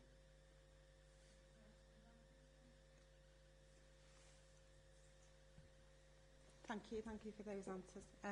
So do we have a plan and a timetable for the Wirral for the added value?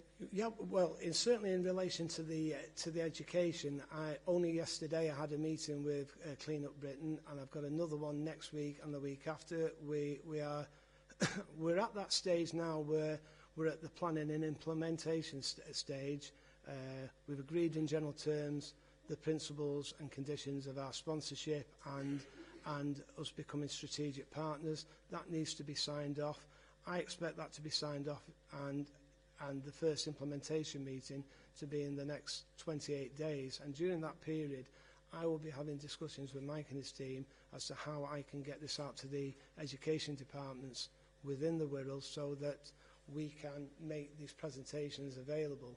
And the adult ones, certainly so that we can go to community groups. And it's not about enforcement, it's not about Kingdom, it's educational in relation to the effects of litter.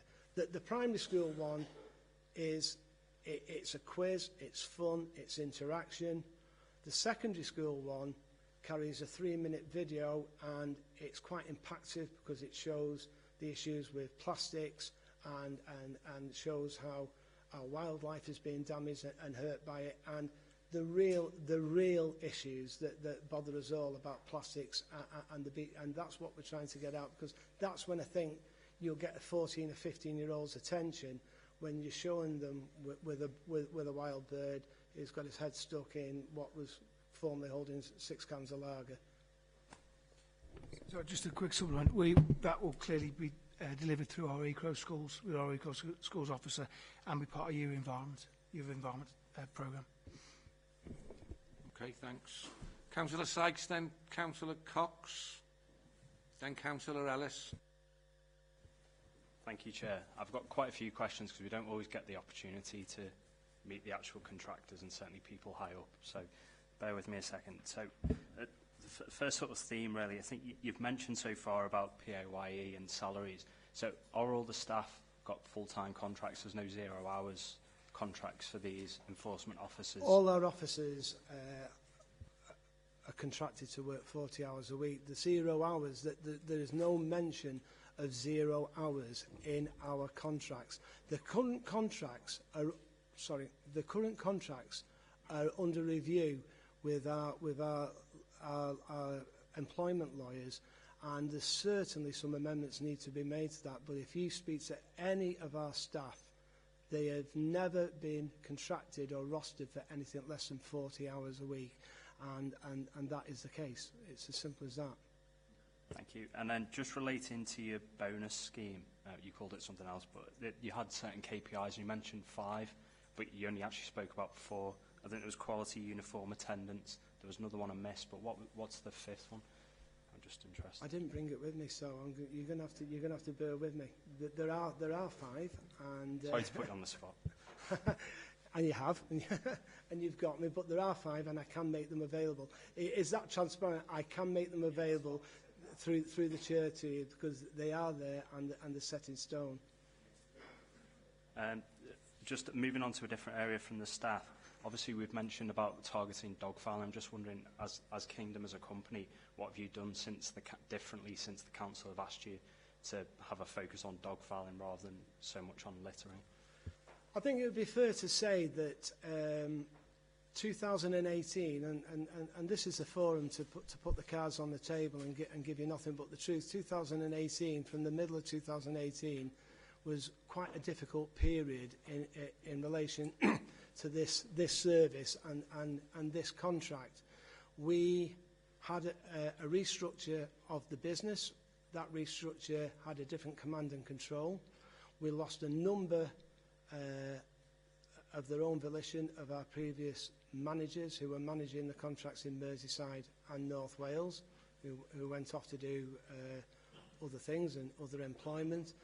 And it had a negative impact just at the time when, quite frankly, it didn't need to, when we were just being awarded or re-awarded a contract with Wirral.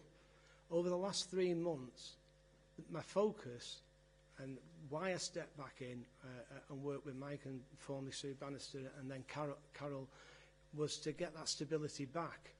And that's why I feel that the dog fouling and indeed the litter FPN numbers had dropped. Yes, there was extenuating circumstances. People obviously have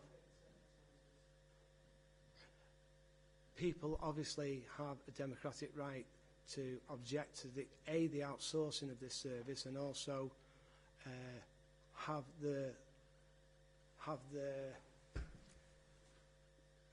what can I say, the worries and the thoughts aired in public about how we were carrying out our service. So it really was a root and branch, stripping it right back. The team, we got a new team manager in, and we looked at it again. And I'd like to say, Mike, only 2 weeks ago, Mike brought it up that he wasn't happy about the number of dog fouling FPNs that have been issued in comparison with what we'd done earlier. What I will say is that is being addressed. We've got the team up to the full capacity again now, which we didn't have, and that is significant. We are now up to the capacity that we should have, which will then allow us to, through the patrol matrices, to have, of the numbers that we've got, and they don't have to be the same people every day, but a dedicated dog fouling patrol within that cadre of staff. So I will be keeping a watchful eye on it. I, for the future, will be attending all the contract meetings to provide reassurance to Mike that we've got our finger on the pulse with that.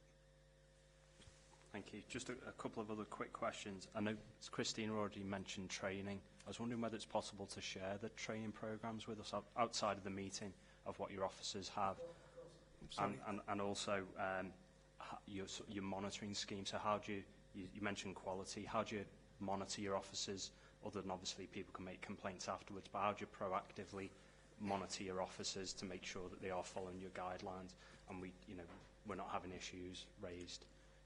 If you want to do that outside to provide the plan, if you can talk about it now. Certainly regarding the training, I can make the training module and training manual available to you. That there are a number of modules that cover every aspect of different areas of and also general operating standards and procedures. That can be made available to you, absolutely no problem at all. Regarding the monitoring, and it's a good point that, because when we first got the cameras on the ground, when we first put body-worn cameras on our staff, it immediately led to quite a big reduction in complaints of conduct. Because, worryingly, what you had quite often was the offender would make a complaint of the officer's conduct. The officer would, he was over-officious or she was over-officious, they swore at them, and they were flippant with them, they were rude. The officer would deny it, and if, in the absence of any third-party, independent evidence, other than keeping an eye and saying, well, this person has got a number of complaints and this person hasn't, so why is this person picking up the complaints? It was all reactive, as you say, as opposed to proactive. And even when we brought the cameras in, we said, well, okay, we've got this unassailable corroborative record. But what we were doing, you were reacting, and the damage had been done. So, a member of the public made a complaint. The officer had been rude, officious, whatever the complaint was.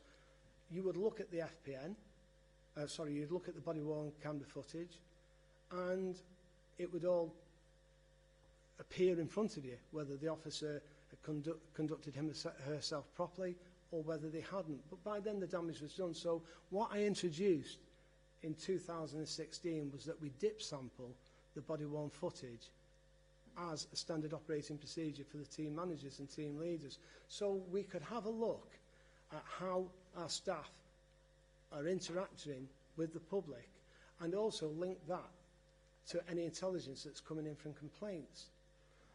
I've never judged an officer's performance on how many FPNs they've issued. Quite often, you'll see the officer's performance on the quality of the FPNs, and one of the indicators on the quality of the FPNs can be, and it's a moot point, how many of these FPNs have actually been paid and been complied with. Because you find that where a person may have issued 20 or 30 FPNs a month more than his or her colleagues, but the payment rate on that person's FPNs are dramatically lower than the colleagues, you've got a problem. It's quite apparent that you've got a problem, that they're dealing in volume and not quality. So all these checks and balances are put into place, or should be put into place, and it's the job of the senior management to do the checks and balances on the site management to ensure that they are being put into place. And that is currently being carried out on the Wirral. Thank you very much. Okay. Councillor Cox, Councillor Ellis, Councillor Foulkes. Councillor Cox. Thank you, Chair. Thanks for coming and taking these questions tonight as well. It's appreciated. A couple of questions. One's a bit of a joint one for you and Mike, really. First one, though, is I've got the map up here. It's not up now. I've got the map in front of me with regards to where fixed penalty notices have been issued. That's all in with dog fouling and litter, etc., etc. But I'm a bit confused as to why. I can see how many there are in Birkenhead town centre, and clearly that's because it's the town centre and there's a lot of people go there, and I appreciate that there would be a higher density of FPNs issued because there's that many more people there. But I would be 3 times more likely to be fined in Bebington. I'd be 5 times more likely to be fined in New Brighton than I would in my ward, which is Hoylake and Mells. Now, Hoylake and Mells takes in most of West Kirby, if you like, as well. What would be the visitor area? So we're talking all of West Kirby Parade virtually, all of Hoylake Parade, all of Mells Parade, all of Hoylake Shopping Centre, all of West Kirby Shopping Centre. There's nighttime economy in West Kirby, there's dining establishments, etc., etc. I would have, and yet there's only 405 being issued there, where in Bebington, and there is a shopping centre in Bebington, but there's 1,240.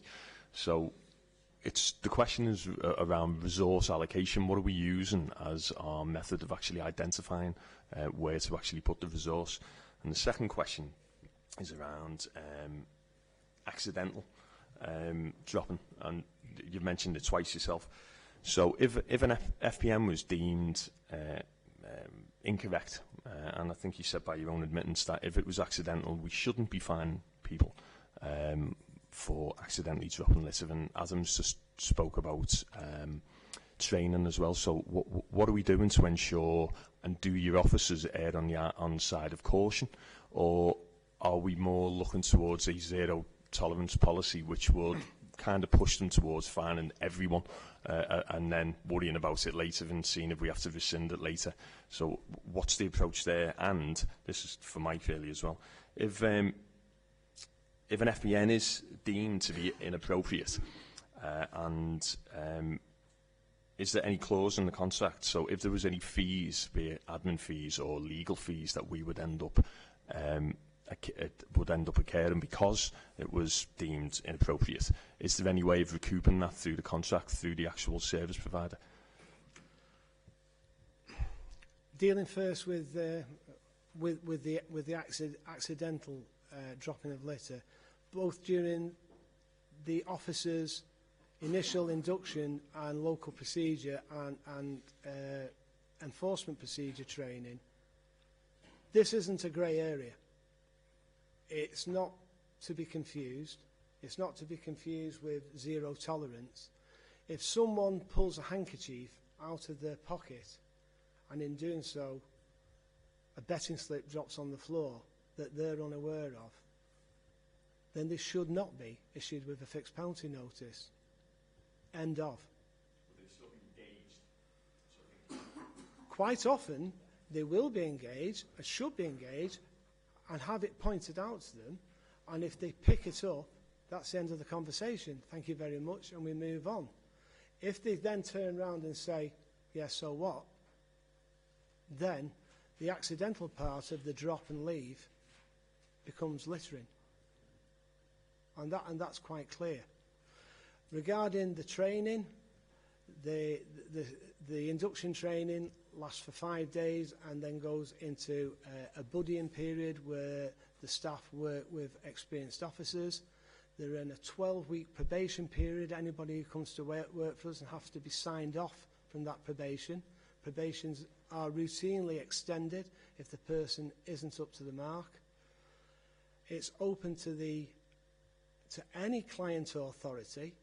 And I think the colloquialism used in the security industry, and bearing in mind that Kingdom's origins are deeply immersed in that security, that they can site ban that person. They can ask for the removal of that person from the site, which doesn't necessarily have to mean a disciplinary.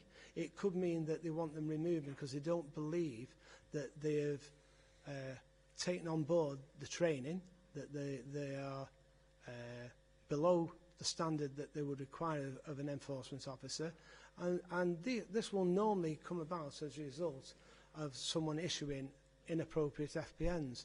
They haven't gathered the ingredients of the evidence, or they've had a bad attitude with the public, none of which is of any help to us as a provider or you as an authority. So I hear it, and I despair when it happens, and I'm not going to sit here and say that it doesn't happen, because it does, and it shouldn't happen, but it's not. You're dealing with human beings in a service-driven industry, and you will get mistakes. You'll get mistakes whether you're in Merseyside Police or whether you're working on behalf of Wirral Council, and those mistakes are regrettable and can cause upset to the people who are on the wrong end of it when those mistakes are made.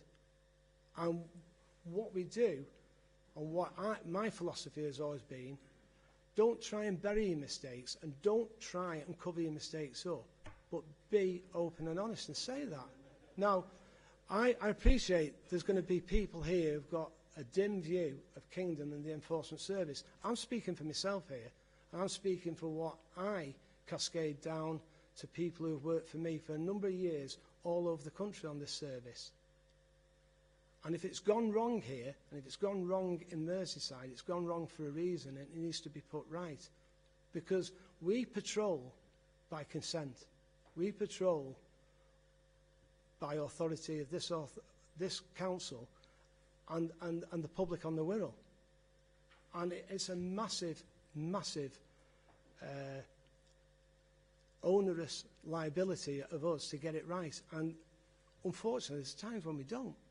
But there's a difference between an honest mistake and someone who has been cold and calculating in targeting someone who may be vulnerable. Just to sort of supplement some of the answers there, in terms of you know, how we allocate resource, how we prioritise areas, appreciate people's concerns about that. Why are we getting some of this action? Are we getting the response to intelligence? Well, again, the what we call the register of concern that residents can have been made more simple, so it's easy to register an issue about dog fouling or littering, very easy now. That goes, as of several months ago, directly to Kingdom, so that intelligence is directly fed in. Kingdom's officers are mobile, so they're not based or they're not focusing on just in the immediate vicinity of their offices. They've got vehicles, etc. They can get out there. So that link to intelligence is something we want to monitor closely with yourselves. And inappropriately issued FBNs, as we said in the presentation, Kingdom don't get paid. And there has been occasions without prejudice where they've made a gesture when mistakes have been made.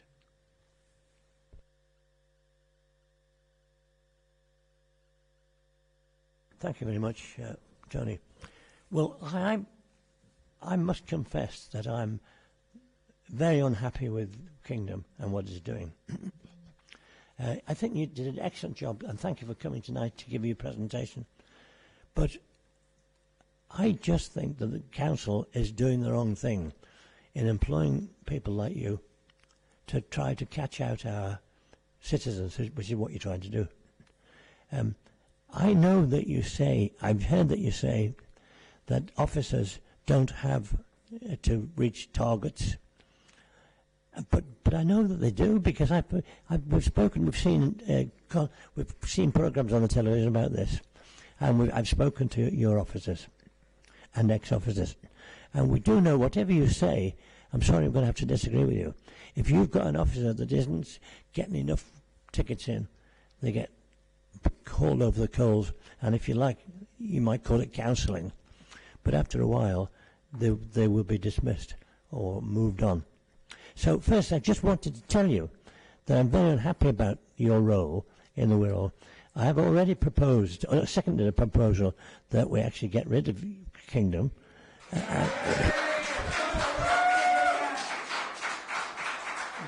And nothing has happened tonight that makes me think anything else. And I still would like to take the first opportunity to get Kingdom off our books. Now, other authorities have done it, and they seem to be quite willing and prepared to do it. But you're doing no good for the Wirral. Not you personally, you're a lovely chap, but your organisation are doing no good for the Wirral at all by having people going around. And we've got instances of them lurking around corners and jumping out on people, or sitting in the cars, so, not revealing any of their identity, and then trying to catch people out. And what all that you're doing, as far as I can see, is trying to catch people out, trying to trap them, trying to get them to pay a fixed penalty.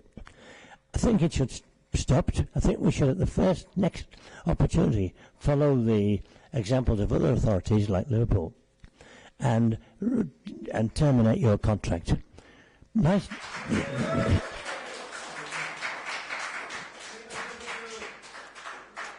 Thanks for your statement, Gerry. Councillor Foulkes. Put mic on.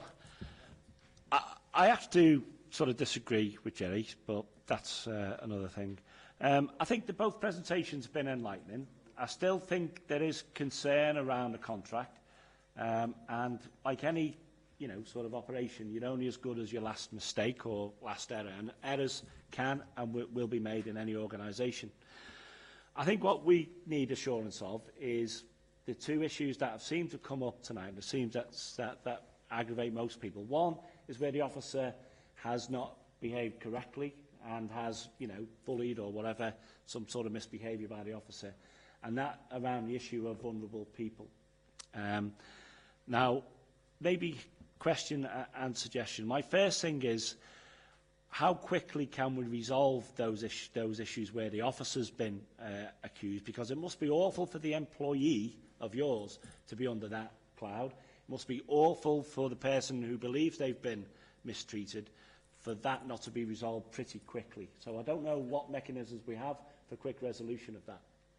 And secondly, the other issue about those who may be vulnerable people or mental health issues. And again, that can't be great for the individual involved. It can't be great for the officer if they've made a mistake and not identified some vulnerability in the person they've approached. So I wonder what quick mechanisms could be there. About the vulnerable people issue, I think we should have some sort of advocacy connection, so we can do a deal with one of the advocacy services for vulnerable people, Wirral Mind and the likes of them, so people would be pointed in a direction. If they feel they have a vulnerability, then they could immediately get some advice, so some sort of signposting, if that's the case.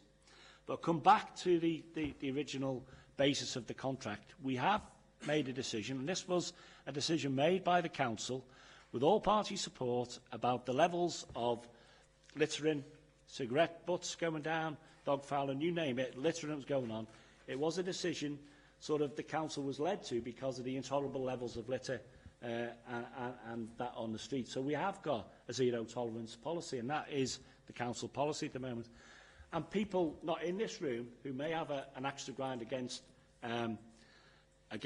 Kingdom for whatever reason, they're not in the room here. And if you talk to an ordinary person and say, what do you think about people dropping litter? It's disgusting. I teach my kids to pick it up and put them in their pockets. I don't want people dropping litter on my streets, in my town, in my village. So they're quite accepting of the fact that there must be and should be some form of consequence to that level of antisocial behaviour. It's like saying, to burglars, well, we won't prosecute you, but you can carry on. But, you don't get in trouble with Kingdom if you don't drop litter, if you don't throw your cigarette butt down, if you don't let your dog foul. That's a surefire way of not getting in their radar, I would suggest. So I think that's the message that people want to come from the authority, is that we don't tolerate that sort of behaviour from citizens. Ordinary citizens should not think it's okay to drop litter on the street, to let the dog foul. Another final thing, technical question. One of the things I've found more prevalent now, and I've mentioned it at virtually every committee when we talk about this issue, is not as much as the dog fouling as such, where the dog fouls, the owner puts it in these black plastic bags, poop bags, and then you find these hanging from trees, you find them in lanes, you find them in bushes. Now, I don't know what legislation they're being prosecuted under. The question is, has anyone been prosecuted for throwing their poop bags and observed and fined? And are they fined under the dog fouling legislation or under the litter legislation? So they're my observations. So if we haven't got a connection with an advocacy agency for vulnerable people, set one up. If we can have a think about, as an organisation, a quick resolution to where there's an accusation of misbehaviour by the officer or there's a vulnerable person involved, we get that done quick, within weeks, within a fortnight. I don't know how long it takes at the moment, how we resolve those situations, and I would like some sort of mechanism, even a mini panel being set up, ready to deal with them as soon as the complaint comes in, because it must be awful to be falsely accused of all sorts. Final word, I've seen some of the social media, and I am able to take some of it with a pinch of salt, a picture of a car on double yellow lines, that must be a Kingdom officer misbehaving. I've no evidence to corroborate that, but social media is very powerful, and I do wish those who are promoting through the social media that every Kingdom officer is a thug is incorrect, Because if one Kingdom officer is assaulted as a result of that stupid behaviour on social media, that's one officer too many. If one Kingdom officer if one Kingdom officer is put in that position, because we've seen it happen with politicians. When politicians call each other idiots and evil and vile, then retribution is taken against politicians. So we have to be careful. We police by consent in this country, and I think at the moment we are setting the parameters for Kingdom. Final word. The accusation is this is just a money maker for the council. You're doing this to get money in the coffers. Well, I want an assurance from the officer that the money that does come in the coffers actually is spent within the environmental protection budget to provide services for those responsible citizens who don't go around throwing litter on the streets. I want that answered as well. Thank you.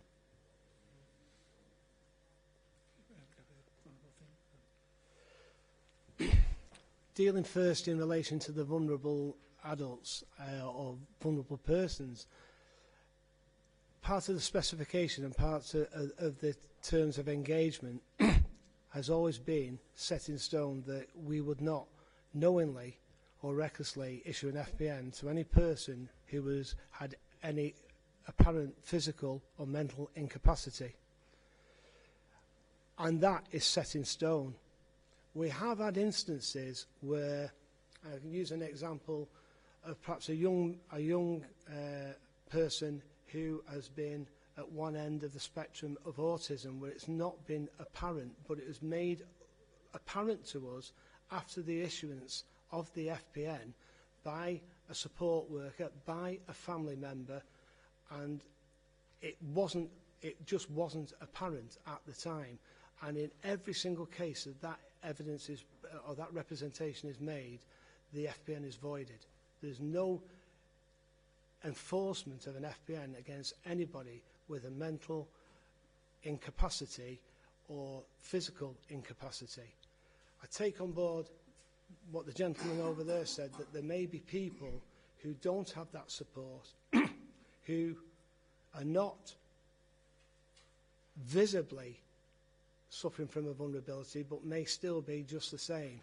And that, I would say that is an issue for us all, both as the front line of the enforcement and indeed the authority, excuse me, to ensure that our checks and balances are such that, and we can see, again, going back to what I said to the gentleman over there, with the dip sampling, and it is dip sampling, it's not every single FPN, but if with dip sampling we can extend that so that we can have a look, because we clearly see the offender answering the questions, giving their details, usually complying with the process, whether there's anything apparent that the officer hasn't picked up on. Because no one wants a vulnerable member of society to be issued with an FPN for litter. No one. And I'm absolutely adamant about that.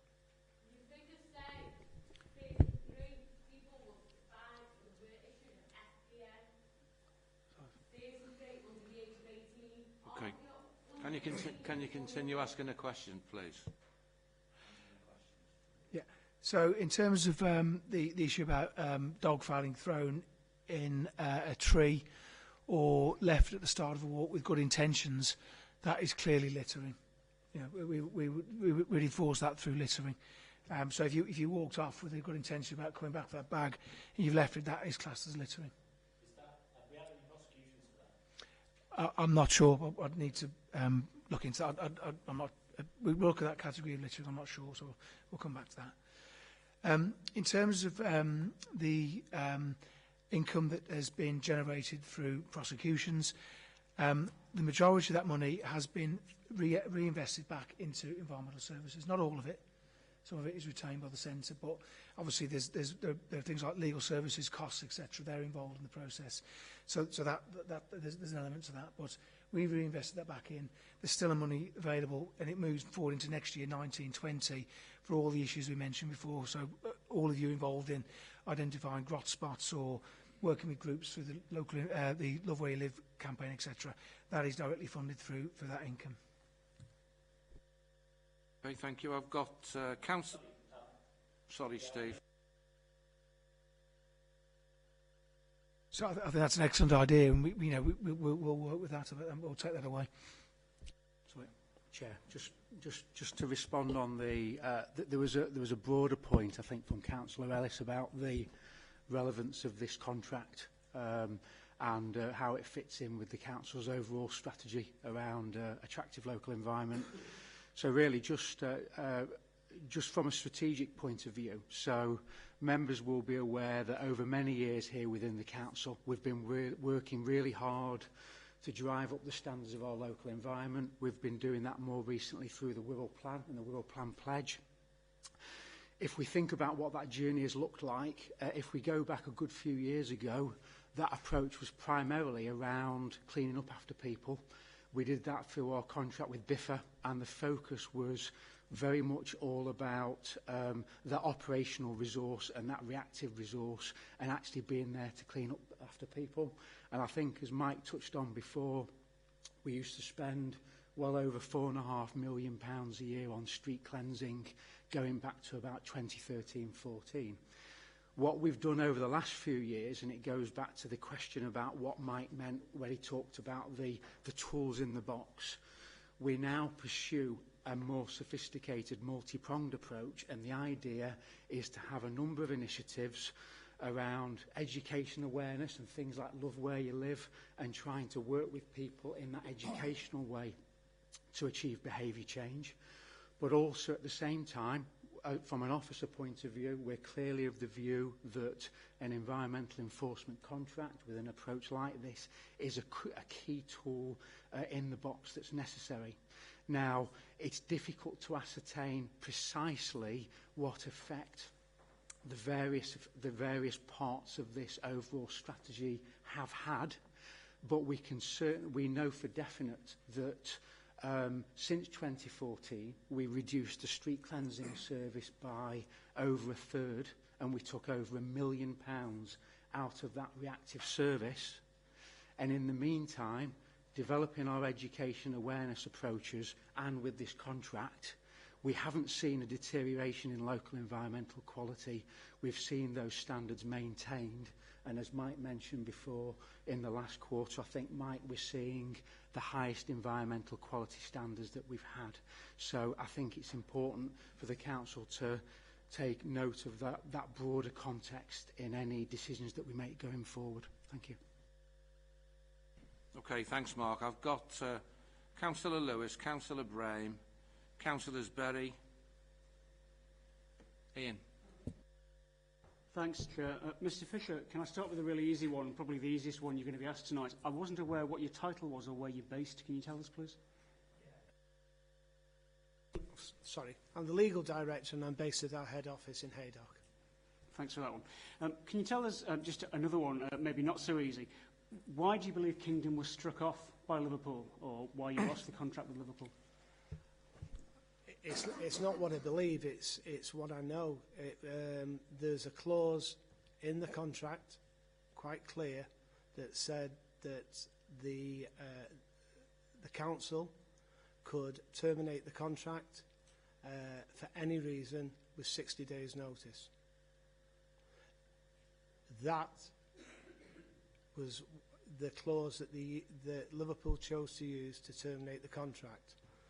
I was informed of that in writing by one of the senior officers, and subsequently went to meet them. I was told that there was a change of policy, that they were moving towards engagement and education and away from enforcement.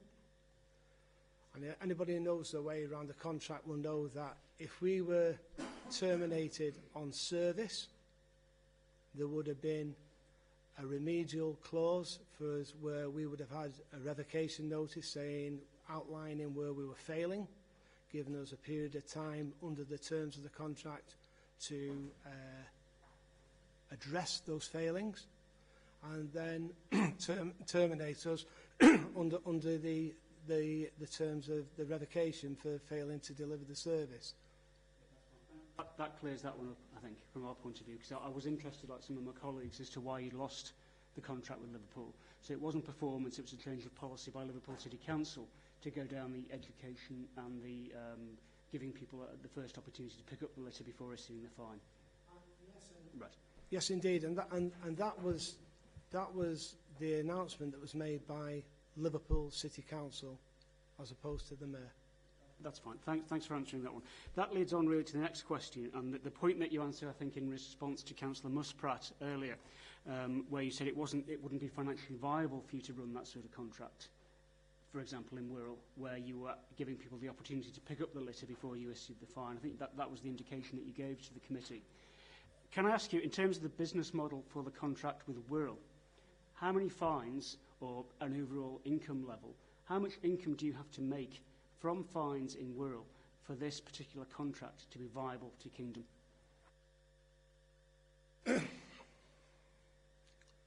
That's difficult without having the commercials in front of me. I can make those commercials readily available to you outside this meeting and show you exactly what the cost is for us to deliver this service. And then that can be quickly worked out. During the tender that all bidders put in, they will forecast how many FBNs may be issued.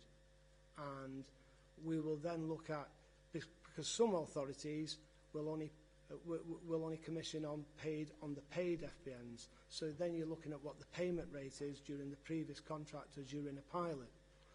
And there's what I want to stress is the commercial viability of a business model such as this should not be passed down onto the staff.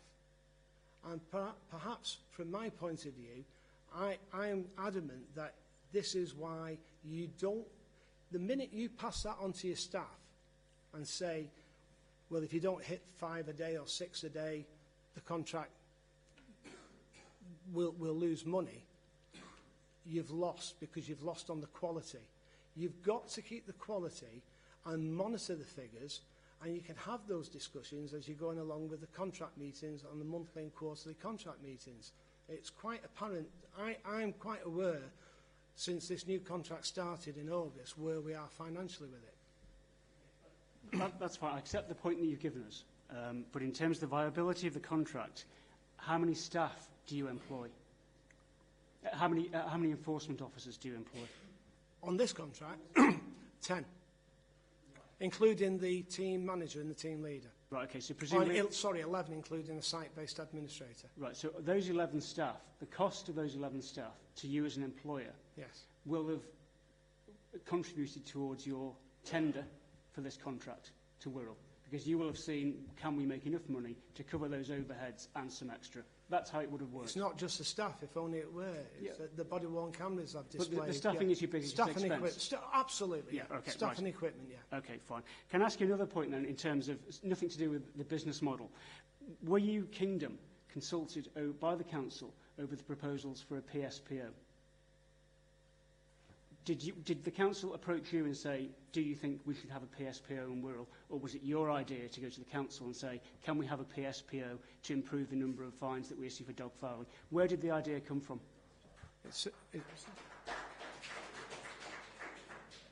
Categorically, the council, not Kingdom. It had to be one or the other, so I just wanted to know where it came from, that's all. The last one is an observation, if I can, Mr. Fisher. A couple of colleagues have mentioned about your data on gender and ethnicity. I don't want to give the impression that I'm obsessed by this, but you also mentioned the requirements of GDPR. Now, if your officers, enforcement officers, are making an assessment on somebody's ethnicity without their consent, and they are recording that information against that person without their consent or knowledge, you are in breach of GDPR. Because you can only collect data on an individual that individual has consented to give you. If your officers have assumed that somebody is Asian from Pakistan or Bangladesh or somewhere else, then your officers are in breach of GDPR if that data is recorded against those individuals. And that is a point that you might want to take back to your department to double check on that one. But that's the information that we've been given as councillors when we are recording data on individuals who contact us. I'll take that point on and I will address it. Okay, I've got 7 more questioners and then I'm going to move it on. Councillor Brame, Berry, Cannon. Thank you, Chair. And thank you, Mr Fisher, who've been very patient in dealing with all these questions. In fact, some of mine have already been asked by other councillors, so I won't repeat them. Litter is a problem that concerns all of us, obviously, and rightly things have to be done about it. And you have gone some way, I think, this evening to giving me some assurance about the way that the Kingdom contract is operating. There is clearly, that said, a lot of concern about anecdotal evidence about perhaps individual officers who are not living up to the standards that you are expecting. And we do need assurance that they are dealt with. When somebody refuses perhaps to give their name and address, we've had accounts of officers following them, perhaps following some distance, perhaps to their home.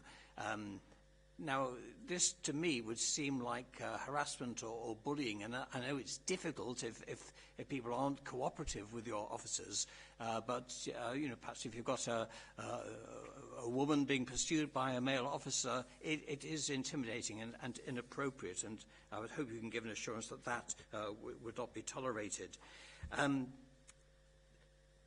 The other issues I'd like to pursue is really the issue of dog fouling, because obviously this has come up, you know, several times this evening, and you know, we're all concerned about litter, but we're probably even more concerned about the dog fouling, and we recognise that this is a very difficult thing to enforce, but it seems to me that a lot of fouling probably takes place quite early in the morning when people walk the dog before they go off to work, or perhaps in the evening.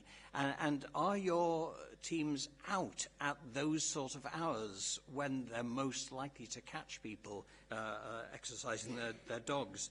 And one final point is on the question that hasn't been touched on at all, is this new aspect of looking after commercial and trade waste. Again, I've had a couple of anecdotal instances of people saying that your officer has been into a business, perhaps, well, not perhaps, when there were customers present, and reported being quite aggressive and slightly offensive towards the owner, which is very difficult when you've got customers present.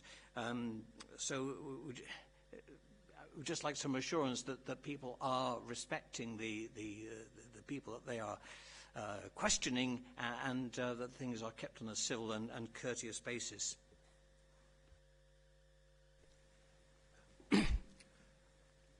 Dealing with the dog fouling first and the patrol aspects of the dog fouling, you're quite right, and what you've actually said is that there are optimum times when people, I'm a dog owner myself, when you exercise your family dog, which normally or can often be during the morning before people go off to work and in the evening.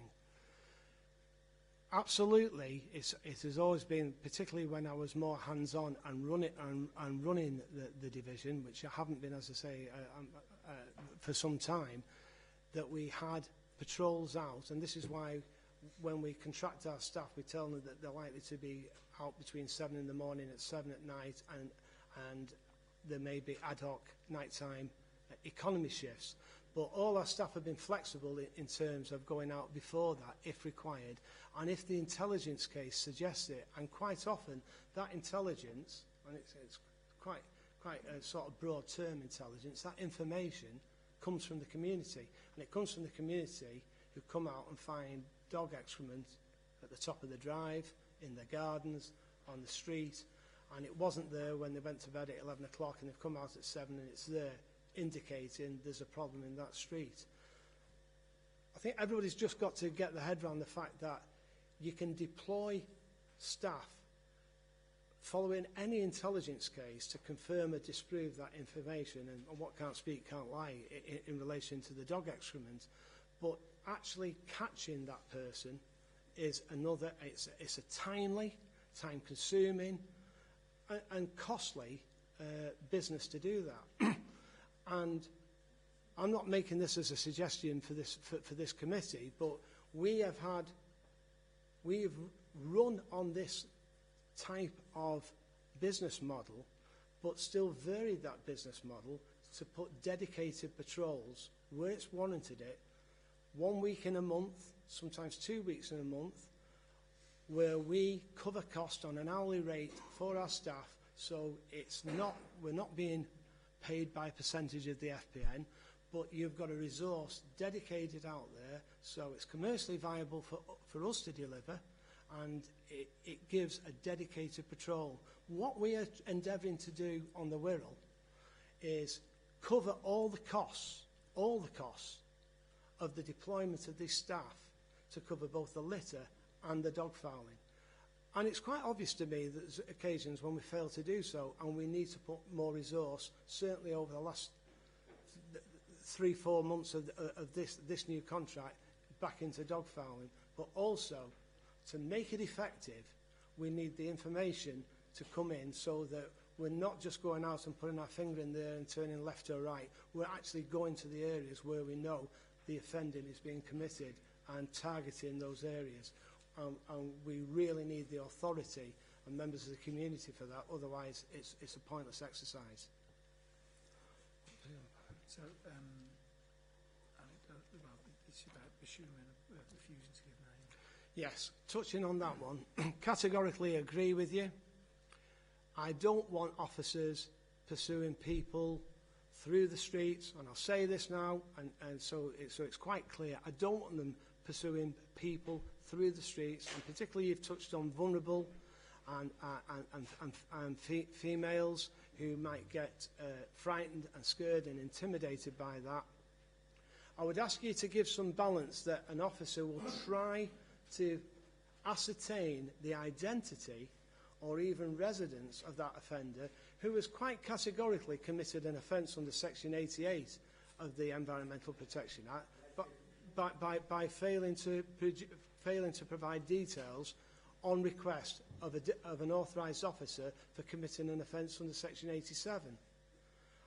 And if at the point that someone refuses point blank to provide any details and walks away, and when this service first started 9-10 years ago, we could ring the police may come, they may not come, invariably then they did, invariably now they don't, to assist with that. And talking again with the gentleman with the GDPR and the private data and the fact that Kingdom are an arm of Wirral Council and Merseyside Police, it gets to the point where it is frustrating the enforcement of the Environmental Protection Act, simply because the officers, whether they're in-house with Wirral or whether they're outsourced with Kingdom or whoever the outsourced provider is unable to get those details simply because they're refused. So it's trying to get that balance where you can perhaps, you've got their imagery on body-worn camera, they may be known, you may be able to identify them lawfully by some other method, simply because they may have offended previously. They may have offended to another colleague who says, oh, I know who that is. But certainly the following down the streets infinitum is not acceptable and is not part of our SOPs. The trade waste, the commercial trade waste. Certainly, I agree wholeheartedly with you. Whilst the officers are working under direction to visit these premises and to seek information as to whether they are compliant, tact, diplomacy, privacy is key, and that conversation should not be happening if it is a business and there's customers in the business. There's nothing there that's life or death that can't wait until the customers leave. They can identify themselves, ask for 5 minutes.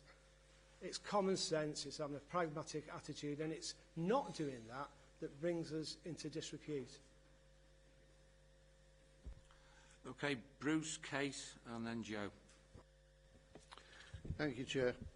I'd just like to go back to a point that I picked up earlier with Mike regarding the zero tolerance instruction.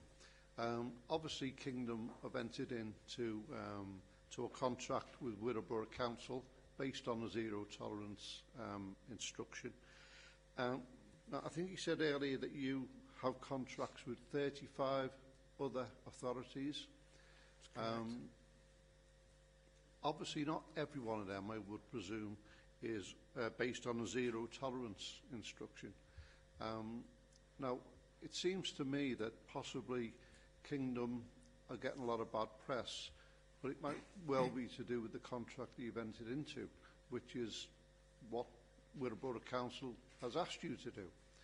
Out of those other authorities that you have contracts with, how many of them do not go for a zero tolerance solution to the problem?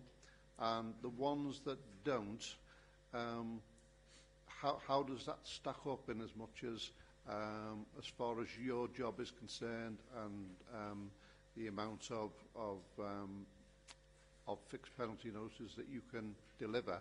Can you still deliver without that zero tolerance situation? I think zero tolerance always has been and always will be an emotive phrase. Many local authorities, and I'll use these words, will shy away from using the word zero tolerance and will say that they want the enforcement service to robustly enforce the Environmental Protection Act. Their words, not mine. We have a number of local authorities who operate, or we operate on behalf of, on an hourly rate. So all the revenue of the FPNs that we issue goes to that local authority, and we simply bill them at a procured hourly rate for our staff each month. The advantages of that are quite apparent. They prevent the accusation of profiteering. There's a finite ceiling on what the contractor, whether it be Kingdom or whoever it is, provides for that local authority. It is certainly my preferred business model because of that reason, so that we're providing the staff and we're removing the suspicions and the discomfort from people that we are erroneously issuing FPNs simply to make it commercially viable and, worse still, to profit. If I had my way, all 35 of our local authorities would have commissioned us on an hourly rate and they keep the revenue. We can still have KPIs. Those KPIs can still be assessed to ensure, as our oldest client has touched on in Birmingham and Walsall, Barnsley, just to name three off the top of my head, where we're on an hourly rate and they keep the revenue. And it doesn't seem to attract the polarised opinion about outsourced enforcement that this business model does. This business model is one of 3 or 4 that we offer. In fact, 4. Hourly rate, paid on the issued, paid on the paid, and also a profit share where we transparently put our costs on the table at procurement, and this Waltham Forest Council in London procured on this, and the bidders had to say what share of any excess revenue, once our cost was covered, would be applied to the contractor and what would be retained by the authority. So yes, it is a key indicator to that. That said, we are still held to account because no authority, particularly in these days of limited budgets or no budgets, wants an enforcement service that's going to cost them a lot of money. Yeah, can I just ask, if Wirral Borough Council were to change their mind on that, could that be done mid-contract, or would it have to be done at the end of your current contract? Obviously, Wirral Council would have to take advice themselves, but there has been a precedent set for it with one of our existing councils, and it's a council that, again, I've worked with for over 9 years, and we did exactly that and transferred from being paid a percentage of the issued FPNs to an hourly rate, with that Borough Council keeping the revenue from the FPNs. So the answer is yes. Okay. Councillors Case, then Jo, then Christina, then Liz, then Tony. Thank you very much. Hopefully this will be a really quick question.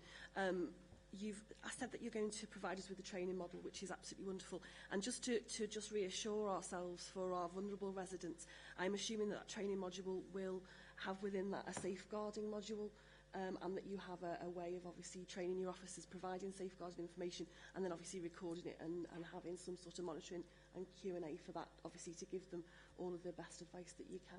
Thank you. I will certainly look through all the modules and I take on board what you're asking.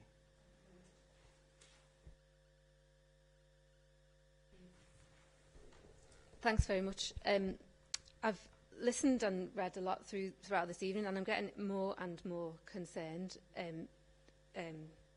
Kingdom is a for-profit company. You're totally entitled to be that. You're driven for profit. You're under contract from the council, and I'm not convinced that the council is providing enough guidance to your regulation of you, because you're in the business of law enforcement, and law enforcement needs regulation, and it needs external regulation. It's not enough to have internal checks and balances, and pretty much all of what I've heard from both the Michaels tonight is about internal checks and balances, and I'd like to hear more reassurances about external checks and balances, particularly in 4 areas. One is data, which, as you said, you don't seem to be in compliance with GDPR, and the external check and balance for that would be the Information Commissioner's Office. And possibly the Equalities Commission. You're clearly gathering data on some protected characteristics, but not others, and that's possibly illegal, which for a law enforcement organisation and contractor is very alarming. The second area is complaints. You've talked a lot about internal complaints. You showed nice graphics and so on. There's 70-odd complaints gone through. I think there needs to be some more external verification of that and appeals procedure, like the equivalent. They're probably not as grand as like the Police Complaints Commission. Thirdly, it's on the vulnerable adults, and I think you've just said that, well, you're going to provide evidence about your training, so I'm not hearing that your training actually does cover the needs of vulnerable adults. And you'd expect an organisation like Mind or a self-advocacy organisation to be involved in your training and your support programmes around that, because, as they rightly say, nothing about us without us. And fourthly, I'd like to raise the issue of your workforce. They probably need some protection against some of your managers. I would normally expect trade union recognition for collective bargaining. Perhaps you can tell us which trade unions you recognise. And Wirral Council aims to be a living wage employer and encourages its contractors to be living wage employers too. So perhaps you could both Mikes tell us what progress you've made towards living wage accreditation. And just because without that kind of external regulation and verification, there's too little protection from abuse.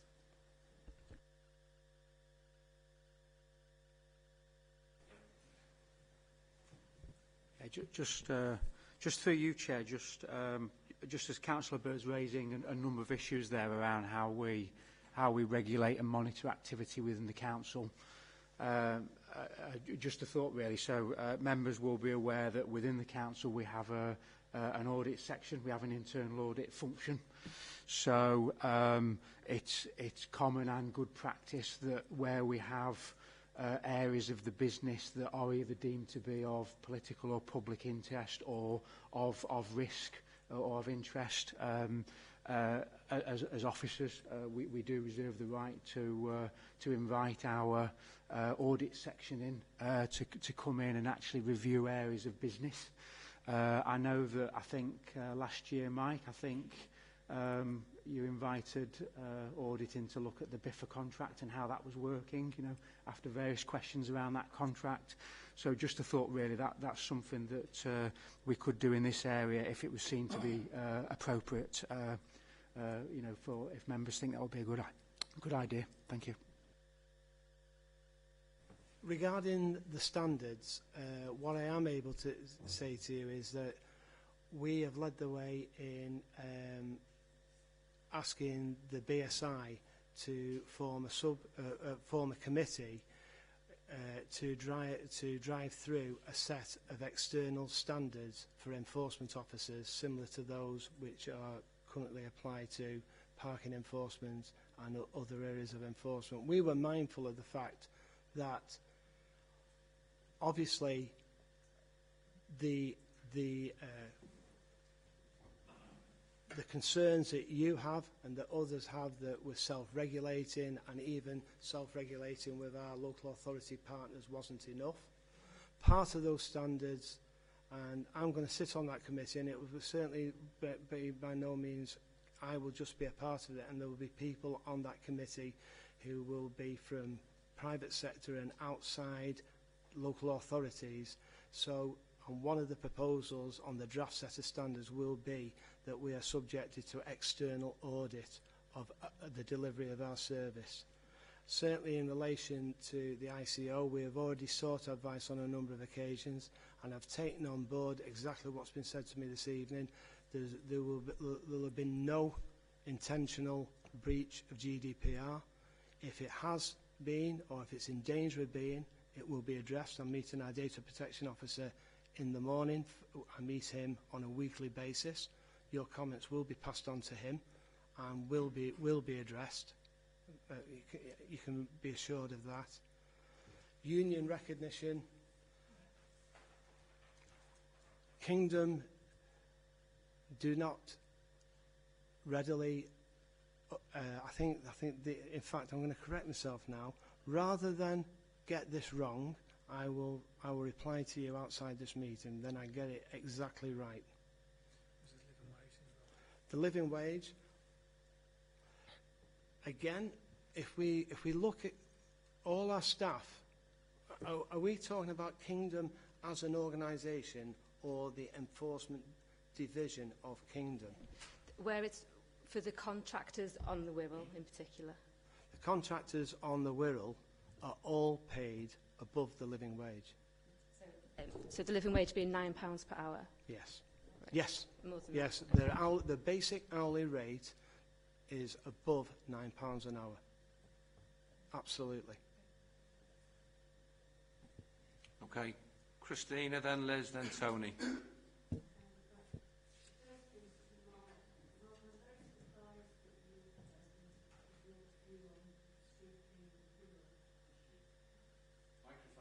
Because I'm surprised at your views that you expressed before, Mark, on the street cleaning programme on Wirral, because we in Bevington get more issues about the lack of street cleaning now than a lot. Well, I know Gerry would say parking on grass verges, but I would say it's the scheme. And in my ward, we've got groups of people who we've paid out of our meagre pittance that we're given as the constituency committee councillors to pay for equipment for them to clear the roads. So I'm really horrified that you think it's because we don't need to do it. It's being done across Wirral by loads of volunteers. And I do think you need to acknowledge that, Mark, because I think everybody else does. The next, I presume we won't get this answer tonight, but I would like to know what our termination terms are in the contract that we sign, please. Because I understand we can't see the contract when we have asked for it in the past, I think, haven't we? And we haven't been able to see all of it, just bits. But I would be interested to know, because quite clearly it's very different from Liverpool and other areas, even in what we're asking for. And I think that's important because, as you say, you are responding to what you were asked for, which is, for me, quite an eye-opener. And then the other thing I'd like to ask you is, for a long time, I was one of the actor role players for Merseyside Police training, and that included specials, PSOs, cadets, everybody. And we did a lot of training on diversity with everybody. And I'm confident that all the officers that went where I was, went through me had a good understanding of what a vulnerable person could be, what to look for, where to go to get more information. And I did ask you, my first question was about vulnerability and training. And although you've, and Adam's kindly picked that up as well for me, because we haven't had an answer. But I really do think we need to know exactly, because as I've said to you, things you've said tonight make me fearful that you actually possibly don't have a deep an understanding of what people are talking about in terms of vulnerability, and that does worry me. And but I'm very pleased to hear that you're looking at the training in terms of and accountability. But I do feel again that you keep mentioning that people are guilty and have committed. I thought people were innocent until it was proven that they were guilty, and I never thought that proving they were guilty was one person's word against another. That's why the police show their badge, say what it is they say, and the legal process takes place. But you're referring to them already as an offender. They're not an offender at that point, are they? You might think they are, but under law they're not, I don't think, are they, until it's actually been agreed and proved, unless they say, yes, it's a fair cop, I did it. Then if they have said themselves they're an offender. And it's that kind of attitude that I do find a little bit disturbing tonight. It certainly isn't an intended attitude in that respect. It's actually a play on words and a colloquialism that might come from the fact that if a person appears to commit an offence under the Environmental Protection Act in this case, then we are empowered to enforce against that offence, hence the referral as being an offender. They are not a defendant, they're an offender. However, they have the opportunity to discharge their liability against prosecution. You're quite right in what you're saying. They have committed, they are not being prosecuted. It's identical to someone who speeds, who goes through a red light, who is using a phone whilst driving. They have the opportunity to pay the fixed penalty notice as an alternative to prosecution. They have the absolute right to not pay that fixed penalty notice because they don't believe they've committed an offence. Then a file of evidence is produced for the local authority, and they will apply two tests to that, the evidential standard and the public interest standard. And the public interest standard will obviously involve the vulnerable aspect and the public interest of whether they're going to prosecute that person or even enforce that FPN against that person. But if that person categorically denies, in this case, that they dropped and left litter, so why would they pay the penalty? Because they didn't commit the offence. That's their absolute right to do so. Our brief then is to prepare the facts and hand those facts in a prosecution file of witness statements over to the local authority, it will go through the management of the local authority before going to the local authority's legal team to decide on the basis of the evidence produced whether there's sufficient evidence to prosecute that person. So we're not prejudging it. We're dealing with the facts that you witness or the officer witnesses what appears to be an offence and opens into an interaction with the person who's committed that offence and issues them with an FPN. You've said there appears to be an offence. The person who has committed the offence. It's alleged, yeah. It's not prejudging, and it's I think it's a play on words, Councillor. It really is. I'm not trying to make any points here or score any points. I'm simply saying I'm acknowledging that the person has not committed an offence until they fail to discharge the liability for being prosecuted for that offence. Before FPNs, before local authorities, this was dealt with by the police under the Litter Act. And quite honestly, they would point the offence out. Usually they would give the offender the opportunity to pick up the litter, and if they did, that was the end of it. If they didn't, they were prosecuted under the Litter Act in 1959. That was superseded by the Environmental Protection Act, and the powers were delegated over to local authorities. Liz, would you like to ask your question?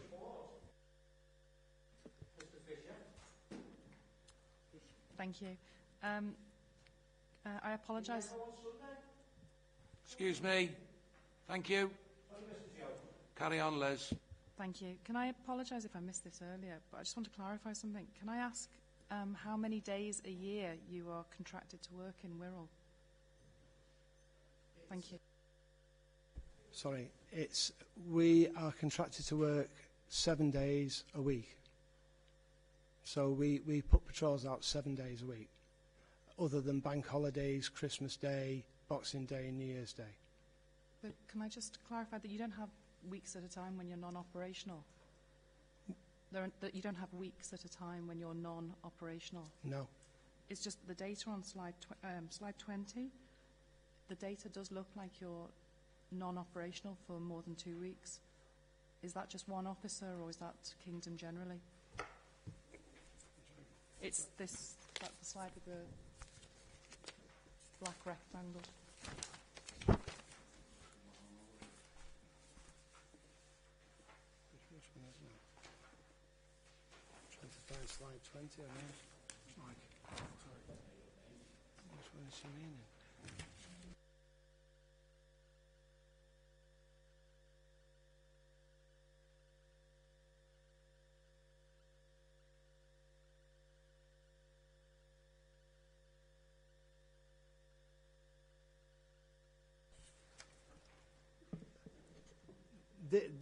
This is a screenshot, and it's an example. We do work 7 days a week, and we do work 52 weeks a year on this contract. So is this information just one officer rather than the records of Kingdom during this time?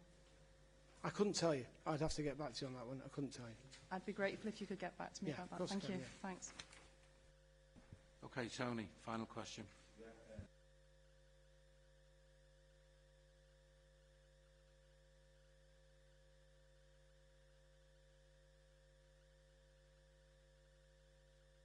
Sorry, I normally get told off for speaking too loud. Thanks. In replying to the questions, thanks for your very honest and frank replies. You've not tried to hide, and I appreciate that. But what it appears to me as well, there's a lot of almost retrospective ideas. It's almost been like a brainstorming thing about the contract, about the way your operatives behave, rather than you come and tell us this is not happening. You'll say, oh, I'll take it away. We'll talk about that. We'll plan. We can take things away and, you know, come back with a proposal regarding vulnerable people. That's not been in place from the off, which is quite alarming to me. I've got to say that wasn't the question. The question is, it's a technical thing, going back to what Bruce said, the arrangement with Liverpool Council, was that similar to the Wirral one in regards to the Kingdom paid a fixed amount for each FPN? And did Liverpool have a zero tolerance policy? The difference with the Liverpool procured contract was that we were paid a percentage of every paid FPN as opposed to a percentage of every issued FPN. And as I said, the gentleman's quite right. So from that point of view, they were the details. As I mentioned to one of your colleagues, you will not see zero tolerance in many specifications. You will see words such as robust and dealing with it in a way that removes the discretion from the officer. And I think thereby comes the problem when that discretion is removed. And that isn't always removed for any other reason other than that's what's expected. So, in answer to the question, did Liverpool have a zero tolerance policy? And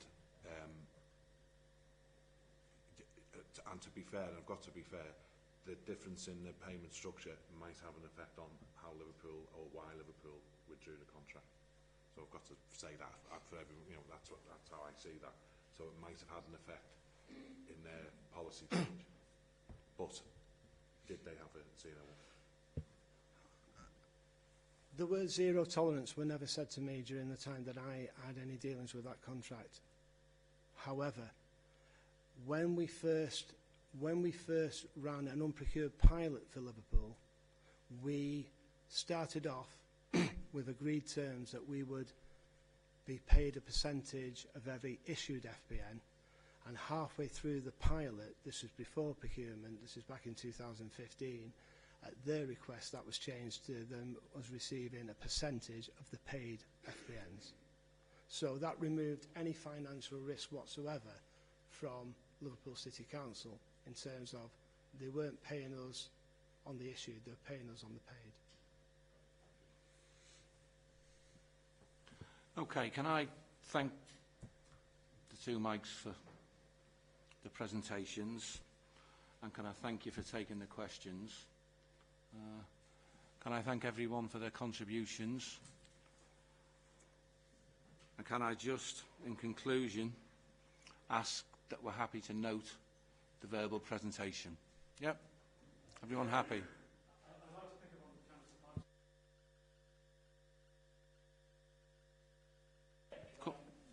Mike, I mean, I think it's been very enlightening. There's an awful lot of ideas, as I think you've told. There's people who've been thinking as the debate's gone on. I'd like to see some use made of our discussion tonight, rather than simply note it. I've scribbled some words here that might actually make it a bit more real and a bit more useful, because that's what scrutiny should do. We don't make policy, but we do scrutinise issues and raise points of concern that maybe need to go to a higher level or to be thought again in a different, more relaxed environment. And I've just put a few words together that may capture it, with your permission, Chair. It's just that Kingdom and members of the public be thanked for their attendance tonight. The discussion points from this meeting be formulated into a full report and brought to the attention of Cabinet. This Overview and Scrutiny Committee will continue to monitor the performance of this contract in whatever form throughout its lifetime. And that's simply saying we know this has raised issues as we go on. We want our debate, useful debate, I think, to be heard by other ears rather than just ourselves. And a simple of, I hope that would find some use of what we've discussed tonight. Rather, I think the public would expect us to do more than simply note it as well. Okay, second that. Second that. Someone second that? I'll second that. Okay. Okay, so it's been proposed, it's been seconded. All those in favour? That's unanimous then. Okay. Okay, thank you. This resolution, what I wrote.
Okay, can I just clarify one point, please, before we move on? The proposition that was seconded, sorry, I miscounted the vote. and I do apologise for that. It wasn't unanimous. There was one against. But the proposition that we voted on, can we amend it slightly so that the officers write the report? Because we are now, as an Overview and Scrutiny Committee, a collective, we have one more meeting in March. And then the dynamics of this group may well change, depending on what happens. So everyone's happy with the fact that the officers would write the report. Can I just have that show of hands again, please?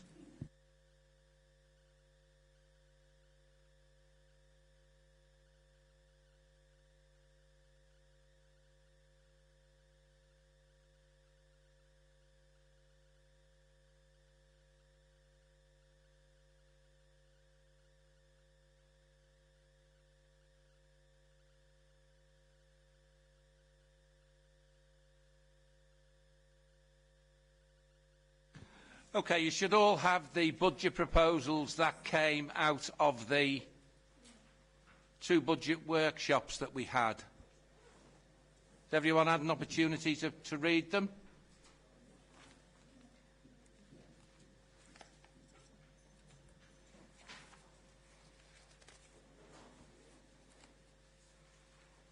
Is everybody happy with the recommendations? Adam? Chair, it does suggest a recommendation, in the recommendation, adding any amendments as necessary. I just think, from attending the committee, there was certainly a lot of concern about Brackenwood Golf Course, and I just wanted to, seeing as not all members were here at the workshop, now we've got a formal opportunity to add some recommendations to it, whether we can put something a bit more formal about Brackenwood and the concern that we had about golf courses not having been explored, everything being explored to make them viable. So I've just written some words, and I have written them just to see if they gain favour with the committee tonight as an amendment to the 2 recommendations that are already there. Can I read them out? Okay, so you're actually proposing an amendment to the recommendations? Yeah. Can we hear the amendment then, please? Thank you, Chair. Committee is concerned that not all options have been explored to make the golf courses listed. Sorry.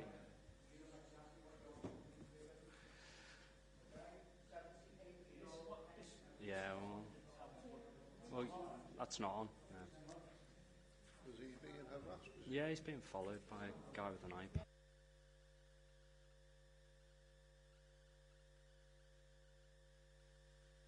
Okay, Adam, sorry about that. That's okay. Thank you, Chair.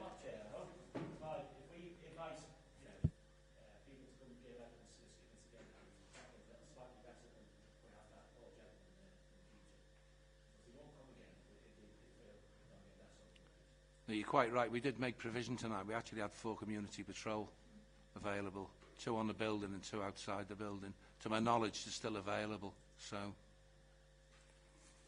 Chair, can I just say that given the bad press there is around, I know he's shouting now, but I think that the majority of people here behave very well indeed. And when you asked them, they were quiet. And I can understand why people feel upset at something they've read in the paper about a 78-year-old woman being attacked.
okay, we move on. Adam. In this You're room absolutely wouldn't right. condone those actions. So, anyway, moving on to the recommendation.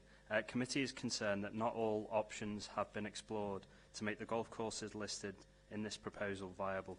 And second, committee is concerned that Brackenwood Golf Course is at higher risk of being left as a cost to the council budget, leading to a greater risk of sale for development as the only viable future option if excluded from this proposal. Therefore, committee urges the Cabinet member to either withdraw this proposal or only consider this option as a group of 3 courses, including Brackenwood Golf Course. Okay, someone seconding that? Ian. Okay, all those in favour of that?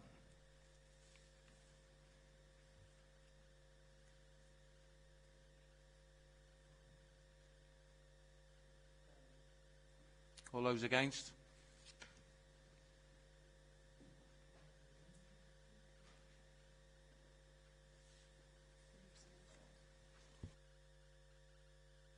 Abstain.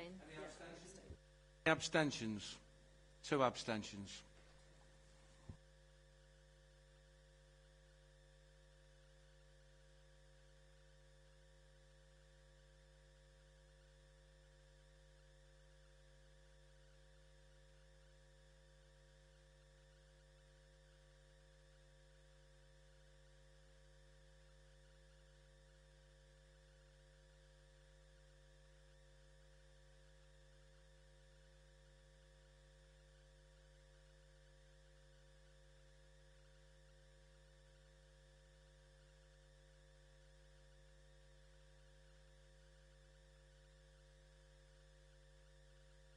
Sorry, you'll have all had an opportunity to look at the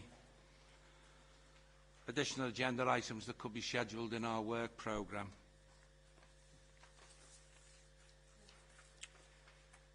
The Healthier Lives strategy, the alcohol strategy, the smoke-free Wirral, Wirral Safe Hub, update regarding the playing pitch and modern slavery. There are some of those that are actually regularly included in our work programme.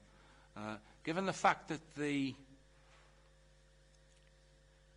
Chair and spokes weren't able to meet prior to the start of this meeting, it's our intention now, when this meeting formally finishes, to have a quick 10 or 15 minute meeting to actually look at the work programme. Just Chair and spokes, not the whole committee.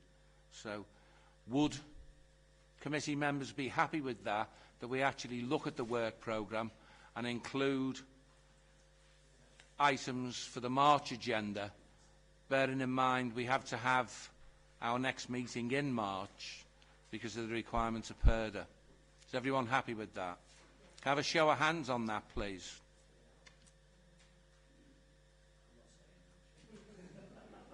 Okay, is that unanimous? Kenneth? I would like the Chair and spokes to also consider adding homelessness onto the forward plan, the work programme going forward. There's an increasing amount of homelessness that we see in housing is a major issue in the borough. Yeah, we have actually already discussed that very briefly, and that's one of the topics we are going to discuss. Christina? Chair, in view of the fact that modern slavery came from this committee originally, I would like us to write to Mark Cameron and his team to congratulate them on the excellent conference that we had at the Floral Pavilion, which was extremely good. Both Chris Kruby and I went to it, and it was very, very useful, and Tony Norbury went as well. Very, very interesting. And I've asked that you can all have some of the freebies, but not the pen, because the pen's wonderful. We need to keep those. But I do feel we should recognise the work that's been done, because it was extremely good. Okay, we can organise that, Christina. Thank you very much. Okay, thanks for your contribution, folks. And can I just remind you about our meeting next week, our call-in meeting next week. Thank you.